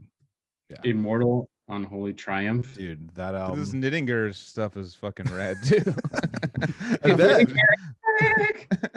We Does got like all everything this new start with shit to an N? check out. I'm listening to Heimdallgarder. That's what this one is called. Say it. Are you guys fans of Juder by chance? Never heard it. Oh, dude. Juder. It's like TSJUDER. Oh, I've seen that written for sure. PSJ. It's like ripping raw blast black metal straight into like the black and roll. It's fucking gold. Juder. What do you think about Pavor? Who? Pavor. Pavor. This Pavor. I must check this out. Yeah. Check out Pavor. You like Bethlehem? The dark metal. Some of it, I guess. Some of the vocals are really cool. Yeah. Anthony First- like yeah. talks to that dude a Weakling. bunch. You guys ever listen to Weakling? Ryanair. Oh, yeah. Weakling. Yeah. Weakling Oh, is yeah. the shit. But- I love that type of, But- fucking. Yeah. Wounded animal vocals. Yeah. Right. Yeah, exactly. Wounded animal vocals. No, but like Anthony, like I mean, that dude who sings in Bethlehem is the bass player in Pavor. Yeah. Oh, And it's okay. like a crazy style. And you talk to him. What's his name? Ryanair Landferman. Yeah. And Yeah. you talk to him a bunch, like right? Like, Yeah, are I you- haven't talked to him in a while, but yeah, Yeah. in a while, like a few months. But yeah, no, dude, I've totally asked him to be on here. He's kind of private, dude, but yeah, I've definitely Yeah. it been What's he too very good for the King Death podcast? dude. He's a super talented dude. He's this like standout. He's a bass player. Is like, you know what, dude? I'm actually gonna be the lead in this band, basically. Yeah. That's what he's saying. He's like, The dude's yeah, awesome. I think bass he's and talented. drums are normally just the rhythm section. I'm just going to be the lead guy on the strings, and he'll shred crazy bass solos out of nowhere in these songs. And I just like how that stuff stands out. So do Yeah, you sick. and as a vocalist, now that we're on the subject of bass, are you a finger player? Do you Yes. play no pick, right? It is my passion, but I do play pick in the illegals. Okay. That's what they said they want, and it's needed for their style. And the Pantera Rex, of course, use the pick. For so sure. I think both things are good, but my passion is finger styles. That's what when I joined Cattle, I made a point to only use fingers for my tenure with them. So when you're like shredding fast, is it all four? You know, like when you're speed picking, is it Not the all pinky, four doing right? this? It's mainly just the two. Yeah, You just- usually, yeah. Mainly the two. I mean, Oh, unless okay. you do triplets. You can do, yeah. I know Webster does a like a he does like a weird thing. Dude, who else? I just do the- Somebody else was on here saying they alternate from the ring to the pinky or something. No. So like that. I toured was- with Forrest from Augury and Mhm. First Fragment and all those bands. He does 1, 2, 3, 4, 1, 2, 3, 4, 1, 2, 3, 4, 1, 2, 3. Oh, so he does use the pinky. Jacob, He doesn't use- from Defeated. I just remembered. He said Crazy. he did Yeah, some Jacob. alternate Mhm. finger thing too. He Crazy. Just give me, cut just out give me one the finger. two. Come He on. gave Yeah, it, Yeah, most maybe people, it was. yeah, no. He gave it the shocker, dude. It's the two. And Well, it's the like one. double bass, And like the one. you It's know. hard to do, man. The pinky thing, you don't got much power. You know. Yeah, I mean, exactly. man, dude, that's a vocalist just saying, dude, we're cutting out the ring finger, but really he's just cutting out. some other finger Jacob and used the ring finger. I was talking to him, and I was talking about Forrest doing the 1, 2, 3, 4, 1, 2, 3, 4, 1, 2. He never used the ring finger. So I would see him like this. Oh, that's picking. crazy. He- Yeah. his hand would be curled like this, and I'd be like, "What the fuck are you doing?" And he's like, "This is how I do 16th notes. This is That's 1, some 2, 3." mad Yeah, professor shit. I know, because That's all done. keep the pulse, because if you do 3 fingers Yeah. on a 4, you have to find the different pulse. It Because seems like you do the the same one's thing, gonna hit. but The couldn't one's you gonna do- hit at different times though. Couldn't you just do the same thing with the first 3 fingers though? That's what I'm saying. The pulse That's changes. what So Webster you have to go 1, 2, 3, 4, 1, 2, 3. Then your Oh. middle finger hits 4, then 1, 2, 3, and it It's keeps crazy. alter. Yeah. It keeps. And that's like. My brain's and hurting so right now. that's where Mhm. Forrest was like 1, 2, 3, 4, 1, 2, 3, 4, 1, 2. It's Yeah. just the same every time. So You know, But I that's was the gonna beauty of bass, honestly, is that it doesn't even matter if you're slapping it, tapping it, picking it, or bass. You just got to fucking hit those strings. That's the beauty Yeah. of bass, in my opinion. yeah. I love all, and like the greats like Flea, he gives it up for pick playing when he did his what's that band called where he played bass for with Dave Navarro. What's that? Was it the one Perry? Yes. Yeah. What's that band? Jane's Addiction? He played that bass Yeah. on that? He's a pick for that because he's like that's what it is. So Oh yeah. Well, like I David give it a- Ellison in Megadeth, right? Uses a pick. yeah, totally. And dude, the Matt sound. Freeman and Rancid bass is fucking incredible. Yeah. Picks sound good on bass. It's a different sound. Totally. It's just a That's different all it sound. is. Yeah. Joel Yeah. Horner from Odious Mortem, Severed Savior, Decrepit Birth, Severed Savior. All Around. Oh, wait, did I say Severed Savior? You did say Severed Official Savior. now, dude. Well, that was funny because that's the second So time. I'm in. that I'm you've- in. I'm in. now Apparently- Joel's in that band too. It's official. Yeah. I'm gonna be in every California technical death metal band before I die. I mean, Oh, where it fuck. came from for me is just straight up just cheating. funny. That was for me it was cheating because I was a guitar player and I was like, I want to learn bass. My dad was a bass player and I was like, my fingers just don't. I mean, I've done fingers with Decrepit where I just throw the pick out in the crowd and I just do a couple songs with fingers, but Oh, showing off. I know it was more just like, I mean, also Derek Boyer's power sitting there in the move. front It's like- row. And Derek Boyer, the original bass player of the band's like sitting there just like, oh my, with his arms crossed. I'm like, all right, dude, I'll do it. Jesus. Like, yeah. He's like, he hates picks. I'm like, all right, I'll do a few songs without pick. Fine. I'll do your songs. Hear without Boyer talk about it too. He'd be like, it's all about the value. The value of the three finger. He's the man on that. Yeah, totally. No, he does that triplet feel over the 16th or 8th feel, which he makes sound That's pretty. the Webster thing too, Yep. So weird No, he's in the pocket and he's Nice. Yeah. has a I great mean, he's amazing. fucking Yeah. sound. Oh, Yeah. yeah, for sure. pocket size for sure. Totally. Yeah. You know, it's cool to see because I've toured. Luckily, I mean, I've toured with Suffo a few times. And Yeah. Boyer is like the first one I sound check there and the last one to leave. Like he's fucking on it for the tone and like making sure the cabs are all where they need to be like every night. It's really cool, Someone's got to do it, and Boyer does it. Yeah, there's been a couple times on tour with them where I got to use his rig like 3 or 4 times, and I was like, "What the?" There's like there's an 8x10 on each side of the drums, and there's one under the drums or something like that, and I was like, Yeah, that's right. They used to put it. Fuck, like two even 1500 watt cabs, like 3,000 watts of fucking power, and just be like, "Fucking what the fuck?" And everyone's like, "Hey, can you turn down? Because like I can't hear the guitar." Dude, I remember like doing some shows. I feel like it kind of like affected like at Jack's or places like that where we like play right before Suffo, and I'm like, why is the stage like vibrating? Like I'm like playing double. I'm like, what the fuck? Like I had to like tell them like I don't want kicks in the monitors. I have headphones, so I just want guitars and bass and vocals in the monitors, and I want to hear the kicks just in the like little earphones so it doesn't, it tripped me out. Like, whoa, this stage is just like I can't go fast. Like it's like it like conflicts with the speed or something, like because it's so much bass. It like I'm like fighting subwoofers or something. Right. Didn't DNA Lounge have that set up too, where like the bass was like right under there's certain clubs that were like that. Like the Whiskey, I think, was like that too. I never played the Whiskey, but I've heard that it was like that. We played Key Club. You played the Whiskey with us? Whiskey right before Onyx one time. That was a wild one. Yeah. Let the boys be boys, it was like I remember one time we played we were opening up a tour, and it was that Sober House with Dr. Drew was on with Chris Adler from Guns N' Roses, and he was like smoking heroin. He was smoking heroin like during the fucking show and stuff, and they were like catching him and stuff. But he got kicked out or whatever, the Sober House, and it was like the big finale. He gets kicked out. We leave like the day after the finale, and our first show at Jack's in Virginia is with Steve Adler's band.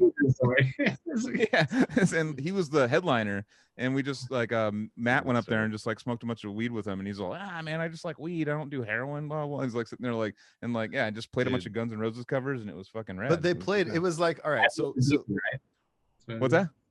It's called Adler's Addiction. Adler's Appetite. Yeah, so I mean, I didn't even know it until Adler's Addiction. Yeah, sorry, I guess I missed that one.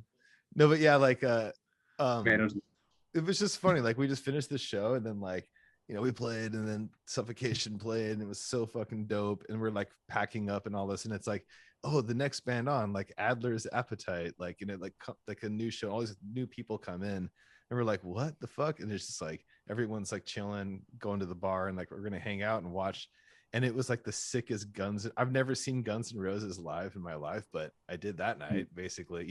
I mean, it was Steven Adler. I've never seen anyone hit a snare drum that fucking hard. Like just like, God, so good. And then the whole band sounded exactly like Guns N' Roses. It was so fucking rad. And we're just like, okay, that's sick. It was so fun. Those are some of the best nights on tour when like they have the after show, like the after party.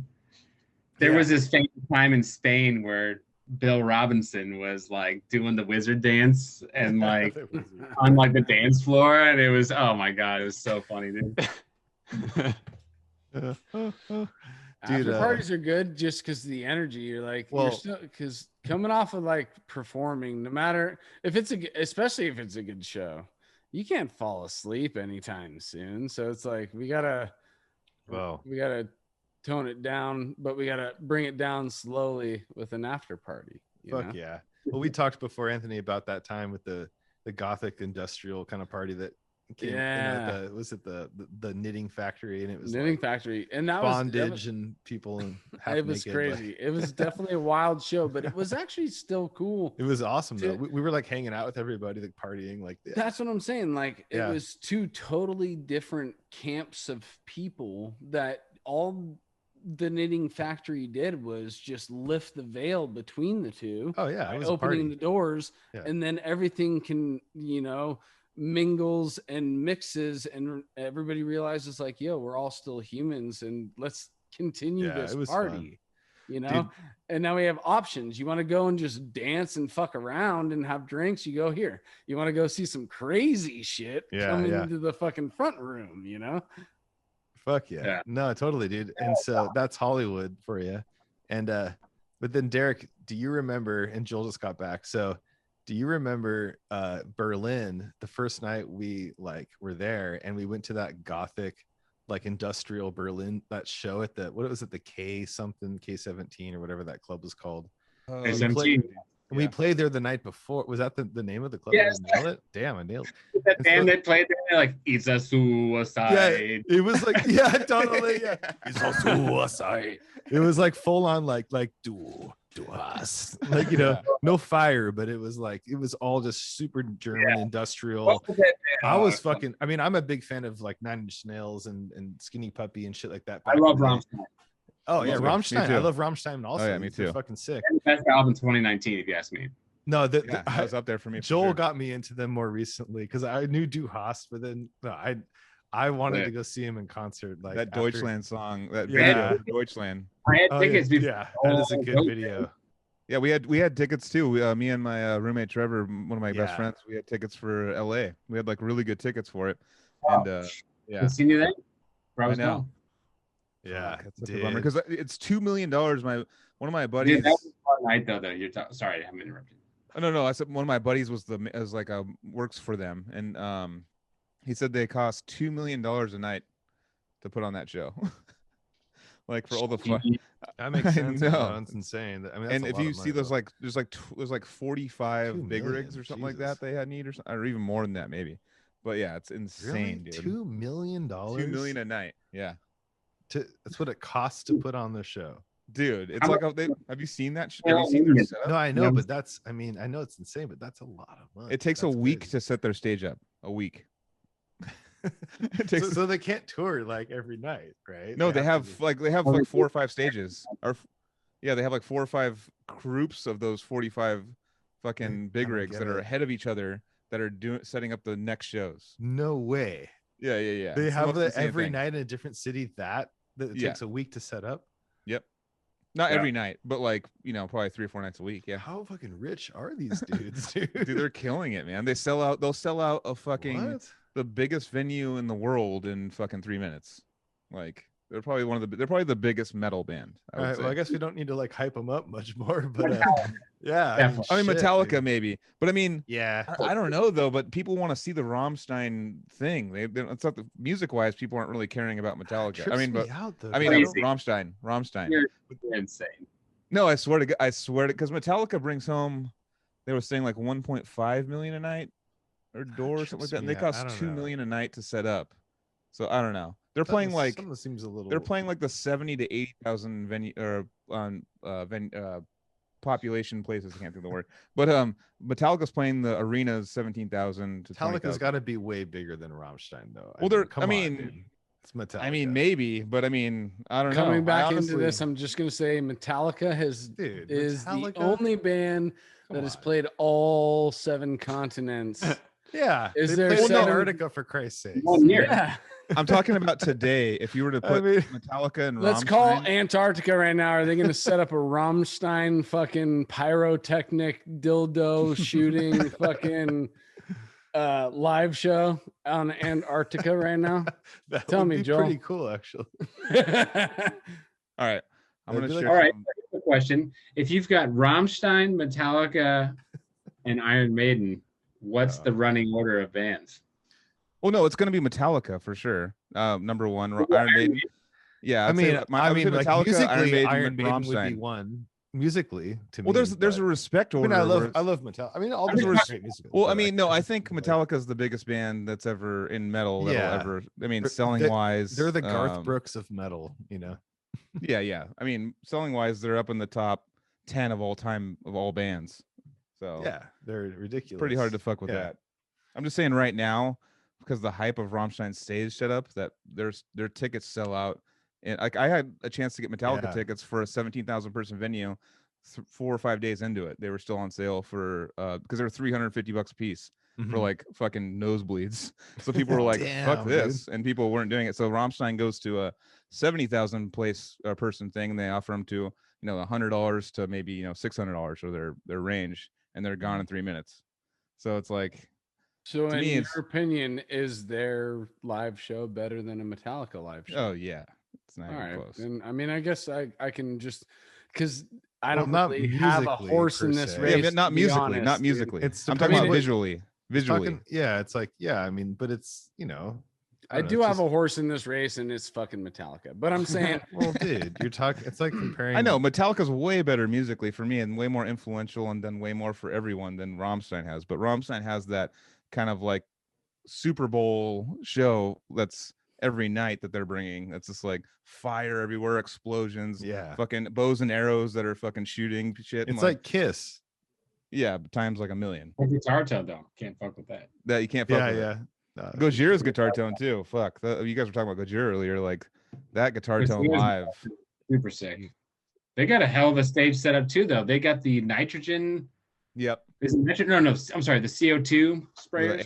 The air, yeah. Last time I saw them, they were all weak because usually they're huge. And like last time I saw them, they're like these little like tiny like. They're trying to save money. They're all.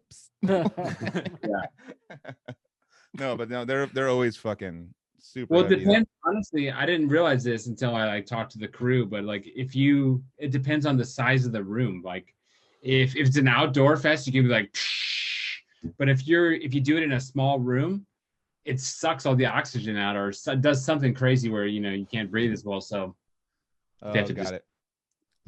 yeah, I With mean, kibosh. isn't that what fire does? Is suck all the oxygen out of the room if you're using fire and you're Yeah. in It's an not. It's not enclosed even fire. space. It's the. I mean, that's like a CO2 sprayer thing. We- yeah, it's just Yeah. air. It's just white air. It looks like it's like a big cloud of white air. It shoots out a bunch. We've all Light seen air. Backdraft. We know what happens. Yeah. But like, I was gonna say, I mean, Slayer has a shitload of fire, and they're, I've seen all Yeah. these fucking rad It pictures. was of them. fun every night when they were like, Yeah. some guy would yell and like do some speaker thing. He'd be like, "Oh, fire, pyro test, stand clear," and everyone would Yeah. stop and look, and they'd just go. Damn. Dude, when Fucking awesome. when bands do that, do they have to have like some kind of fire, like fighter around, or some kind Oh, of yeah. like? Yes. They do. That's what I thought. Yeah, Sure. you gotta have some. Yeah, Didn't Yeah, some they had- famous they had- rock especially band with get thousands of people around. caught Emergency on people fire came by because of their and- pyrotechnics? Sorry, what? I'm sorry. I know. I Anthony heard just 3 sucks. people at the same time. I was like, Fuck, dude. start over. I apologize to everybody who watches this episode. I hope there's an edit button on this. This is a learning experience for me. I'm just glad you're drinking water. No, but Yeah. Anthony's talking about he's talking about the Kirk Hammett thing that happened in or Yeah, not, see, sorry, Joel the knows James where I'm at. Hetfield that happened in like Montreal or something where he stood on top of a pyrotechnic that just melted his skin off. Wasn't Thanks, that Joel. wasn't that James Thanks, Hetfield? dude. Yeah, it's James Hetfield is what I meant. Oh, to that you say. said Kirk. Oh, we're all- Hold it's me okay. out of the fucking flames that we're talking about right Yeah. now. What about Michael Jackson's head, man? Yep. A Pepsi commercial. Well, yeah, Okay, anyways, guys, I'm trying to figure out who's making more money on tour, Rammstein or Metallica. here we go. You guys say, I want to see spoken. gross, not net, because obviously net's going to be Metallica. Because gross, Rammstein's throwing $2 million at their fucking set every night. Right, that makes sense. That makes yeah. sense. Yeah, I can't find it. I can't find a direct comparison. I will say that 2019 top 10 worldwide tours, Metallica came at number 4 with 179 million gross. Who do you think is above Metallica? Not just metal artists, obviously, in the top 3. I don't think Rammstein actually played. Did they play much? This is not. Yeah, Rammstein is not one of these top 3. So Were the Rolling Stones touring then? They're number 5. They're right under Metallica. Wow. Jesus. So who's above Metallica and the Rolling Stones? Taylor Kanye Swift. West. AC/DC? Oh no, it's Bruno Mars. Bruno Mars. Yeah. No. Okay, wasn't number Taylor 3. Swift? Number 3 is Ed Sheeran. Okay. Wow. Number 2 is Elton John. What? Oh, okay. And number 1. Yeah, because he did that comeback to it or whatever. That's the movie. Yeah. Nice. Number 1 is drum roll. Post Malone. Pink. Really? Yeah, Whoa. fucking Pink, She's dude. the worst. She's literally the worst. Yeah, I don't know. I mean, whatever. I mean that's based off of like Katy Perry. Metallica literally was charging like because remember they came to the local arena that I was working at or close to, and the cheapest seats were almost $400. So they know that people will pay it, and then people just come to it, and like their fucking front row seats are $2,000. So like they're obviously going to make the most money. Like that's they charge the most because they have the supply and demand thing down. Well, actually, Stones, it's funny if you like looking at this list, Stones made like a couple mil less than Metallica, like 177.8, basically $1 million less, so about the same, but they sold $1 million less tickets. So that means Rolling Stones are charging like more than twice as much for their tickets as Metallica are. There must be like selling 1,000. That also makes sense. Like a G. Like if we're gonna do it, you got to pay for it because we're getting old. And well, Trevor got tickets to Rage Against the Machine, and he got 2 tickets in the kind of nosebleed section, and they were $950. What? A piece or total? From Ticketmaster. Total. Wait. For who again? Rage Against the Machine. That makes it better. Rage Against the Machine. A little bit. They're raging pretty hard against that machine, or they're capitalizing on all that non-capitalistic kind of. Yeah. I don't know. Anyways, But then you could see you were able to see Rush at the same time for like $120. You know. Yeah. In a very good spot. Dude, yeah, you still have an opportunity to buy a $500 Rush leather jacket, but. Derek, what did you say? I saw Rush do moving pictures for $20. I saw it for $60. Yeah. Do that. Moving pictures in his entirety. Yeah, that's awesome. Probably the concert bargain of the century right there. I mean, dude, it's like even going to Oz, like the one we did, Joseph, like it was like $80 or something, you know, like it's not that bad. Like we saw like 1,000 bands. I got like a hook on that. I paid like 45 for that show. Remember? I think you got a crazy hook. And you were like hounding me for forever. You're like, you got the hook on tickets. I'm like, I just went to some dude in Lake Forest, like a store. But like totally. Yeah. That was fun though. We saw like so many bands, like High on Fire. We saw Suffocation, Fallujah. We saw Possessed. You know. And we, just walked around. Creator, Children of Bodom. Yeah, Creator. Yeah. We saw Creator. We did. Yeah, that was fun. Insane. It was Children of Bodom was. Oh, that's right. We did. Yeah. Duh. Yep. That was on the main stage. Yeah. Rest in peace. Oh yeah. Chick Corea, rest in peace. Yeah. Speaking of which, I was gonna. I kept Korea. forgetting to bring that up, dude. Chick Corea, man. Today, that's super fresh. Fuck. Very sad. I didn't even hear this. Yeah, buddy. Sorry to break it. Yeah. No, it's 79 years old. Larry Flint went down today too. Damn it. Oh yeah. Yep. Damn. Who? Larry Flint. Oh shit. Yeah. You know. Everyone that we knew was just gonna go down. We're just gonna have to like have these days because we've like so many like old school fucking. Well, the boomers are hitting the 70s, 80s. Yeah. It's all the heroes, man. And from the Supremes, what was her name? I should know her name. Right. Oh, dude. Yeah. Anyways, I think this is probably a good time to. No, dude, we're just getting started here. We're going like 3 hours. Going 3 hours in. On that note, it's been good seeing you guys, but so Derek, like, so when you were a kid, tell us from like junior high, like on, like what? Tell us the first music you ever heard. Tell us like your whole like every day. What was it like in high school? Like, what? Yeah, break down every day of high school for us. We're just getting started. Come on. I'll tell you what high school was like. was He's really gonna do I was a freshman in high school, and I remember some sophomore, came up and was razzling me a little bit. Uh-oh. I was on the football team, and my older brother was on the line, and one of the linemen saw this going down, so he grabbed the dude by the throat, picked him up, held him up against the wall, like that meme you see with the large woman holding the little woman.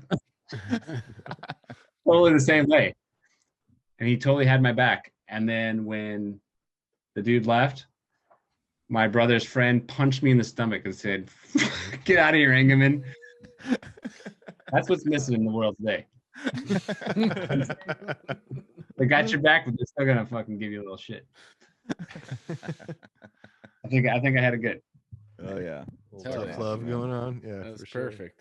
I just felt like it was a prudent time to share that with all of you. Oh yeah, no, Totally. I definitely had the hazing of the older people that were more so teaching me than just fucking with me, So Sure. I totally feel you. Probably a little bit of both. Nah, dude, older cousins, friends, or older brother / cousin. Fuck. Okay, let's end this motherfucker. All right, we're done. So right, good to see everybody. Yeah. Yep. Where are we going By for the this way, ride? See? let's wrap this up by saying brother / cousin means cousin who is like an older brother. Okay. All right. We'll see you guys next week. Shout out Fuck yeah, blog, Facebook, Instagram. Yeah, dude, CaliDeath.com. Check that shit out. Joseph's fucking tearing it up over there. Apple Podcasts, listen to us. YouTube, check us out and watch me be a fucking dumbass on this episode. And then if you made it this far, yeah, just keep coming back. Tell your friends, subscribe, all the stars and love and blah blah blah. Go for it, dude. And thank you, Derek, for coming on, man. We love you. Yeah. Derek. Yeah, dude. This shit. was super Got the cool. illegals. Big D. Great to see you guys. And of course, Mike, who Mike Deleon had to Yeah. bail early. had to bail. blessed That's all us, good. dude. He Yeah. missed Gotta go all the back, fun like, times with this. Just kidding. No, that guy's We're so still cool. wrapping Let's it go up for a ride fairly soon, man. early. I'm telling you, let's go for a ride. Oh, dude, Down, I'm down. dude. Fuck Yeah, fucking dude. for Do it. sure. Yep. Let's get video footage of the Derek Casey ride along, dude. I got Let's your get number, that. man. I'll hit you up. I know what's up. I got you. So We're gonna. bass lessons are not, they're out of the Yeah. question. Oh no, my school's gone. But yeah, well, like we were talking back, so I got your contact. But your knowledge is still there. Dude. Yeah. Now, It's- this is the it's time to do lessons, actually, but shit. Oh man, I'd take one. Oh, Can fuck I have yeah. one, I'd dude? take I got. two. I got. Engagement. Trevor gave me a Oh. bass, dude. Give me some lessons, Dude. Yeah, dude. I'm sure he can teach some sick shit, man. I'm sure. Yeah, bud. Let's talk later. Derek's the Fuck yeah. man. Yeah, are you in Temecula, you said, or something? I'm in Irvine. Oh, you're in Irvine. Okay. Yeah. Not, I cruised down to jam with Diego. I jammed with him in January in Escondido. I used to teach at Casey's school, Visions in Oceanside. I was coming down, a couple times a Yeah. week for that. It would have been rad if you were there, dude. I mean, that would have been the most metal school of all time. But I mean, it already kind of was, but it would have even been more metal with you there. But And we were talking from the beginning, but it's like a 40-minute drive, whatever. yeah, Yeah. It's a mish. Or It was just a more. weird timing. This would have been the perfect time, like go up a couple of the days a week or something. You know what I'm saying? Yeah. I'm still up for it if you guys want to build something eventually. I don't know. Yeah, we'll But- see. Fuck yeah. Hell yeah. See what Ah, get your tons. holds. I don't know. But yeah, man, music and I've never done a stuff. ride. Music and Fuck stuff. yeah, let's ride, dude. I'm down. Let's do it. No, I'm real because I've been meaning to get out. Like, Yeah. I had to like renew my my tags, and I was just like, fuck. How many times did I actually ride last year? I was like, Jesus. How long does it take you to get to like La Jolla area? Like 20, 15, 20 minutes. maybe we can meet there because it's like in between Where are you at? Oceanside? Torrey Pines. Like yeah, I'm in Oceanside. Dude, 20 minutes each way. Both of us, we could meet there. Exactly. That's what I'm saying. There's all kinds of cool places And then we could can go. cruise around down by the. Yeah, we can get crazy, dude. Let's do it. Yeah. A lot of times when I go to La Jolla, I will, if I'm on the bike anyway, I'll just take all coastal routes. You know what I'm saying? Exactly. It's a It's a perfect spot roundabout. to You know, every other kind of fish that does, and go down through through all the fucking coves and all my that shit. lady and I will go up to like Carlsbad and stuff, and just have like go have dinner or something, whatever. Barking seals and shit. Yeah, dude. Yeah.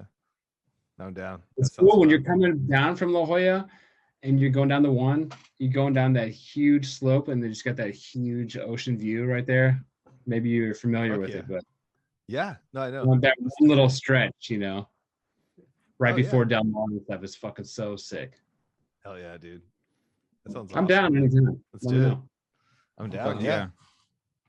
Right on, guys. So that was super fun. Love you all. Dude. Yeah, Like I Derek, said- hang out for a second after we're done. We'll Yeah. do a little We'll do a goodbyes little off wrap the up, but Yeah. all that cool shit I said earlier, please do all that.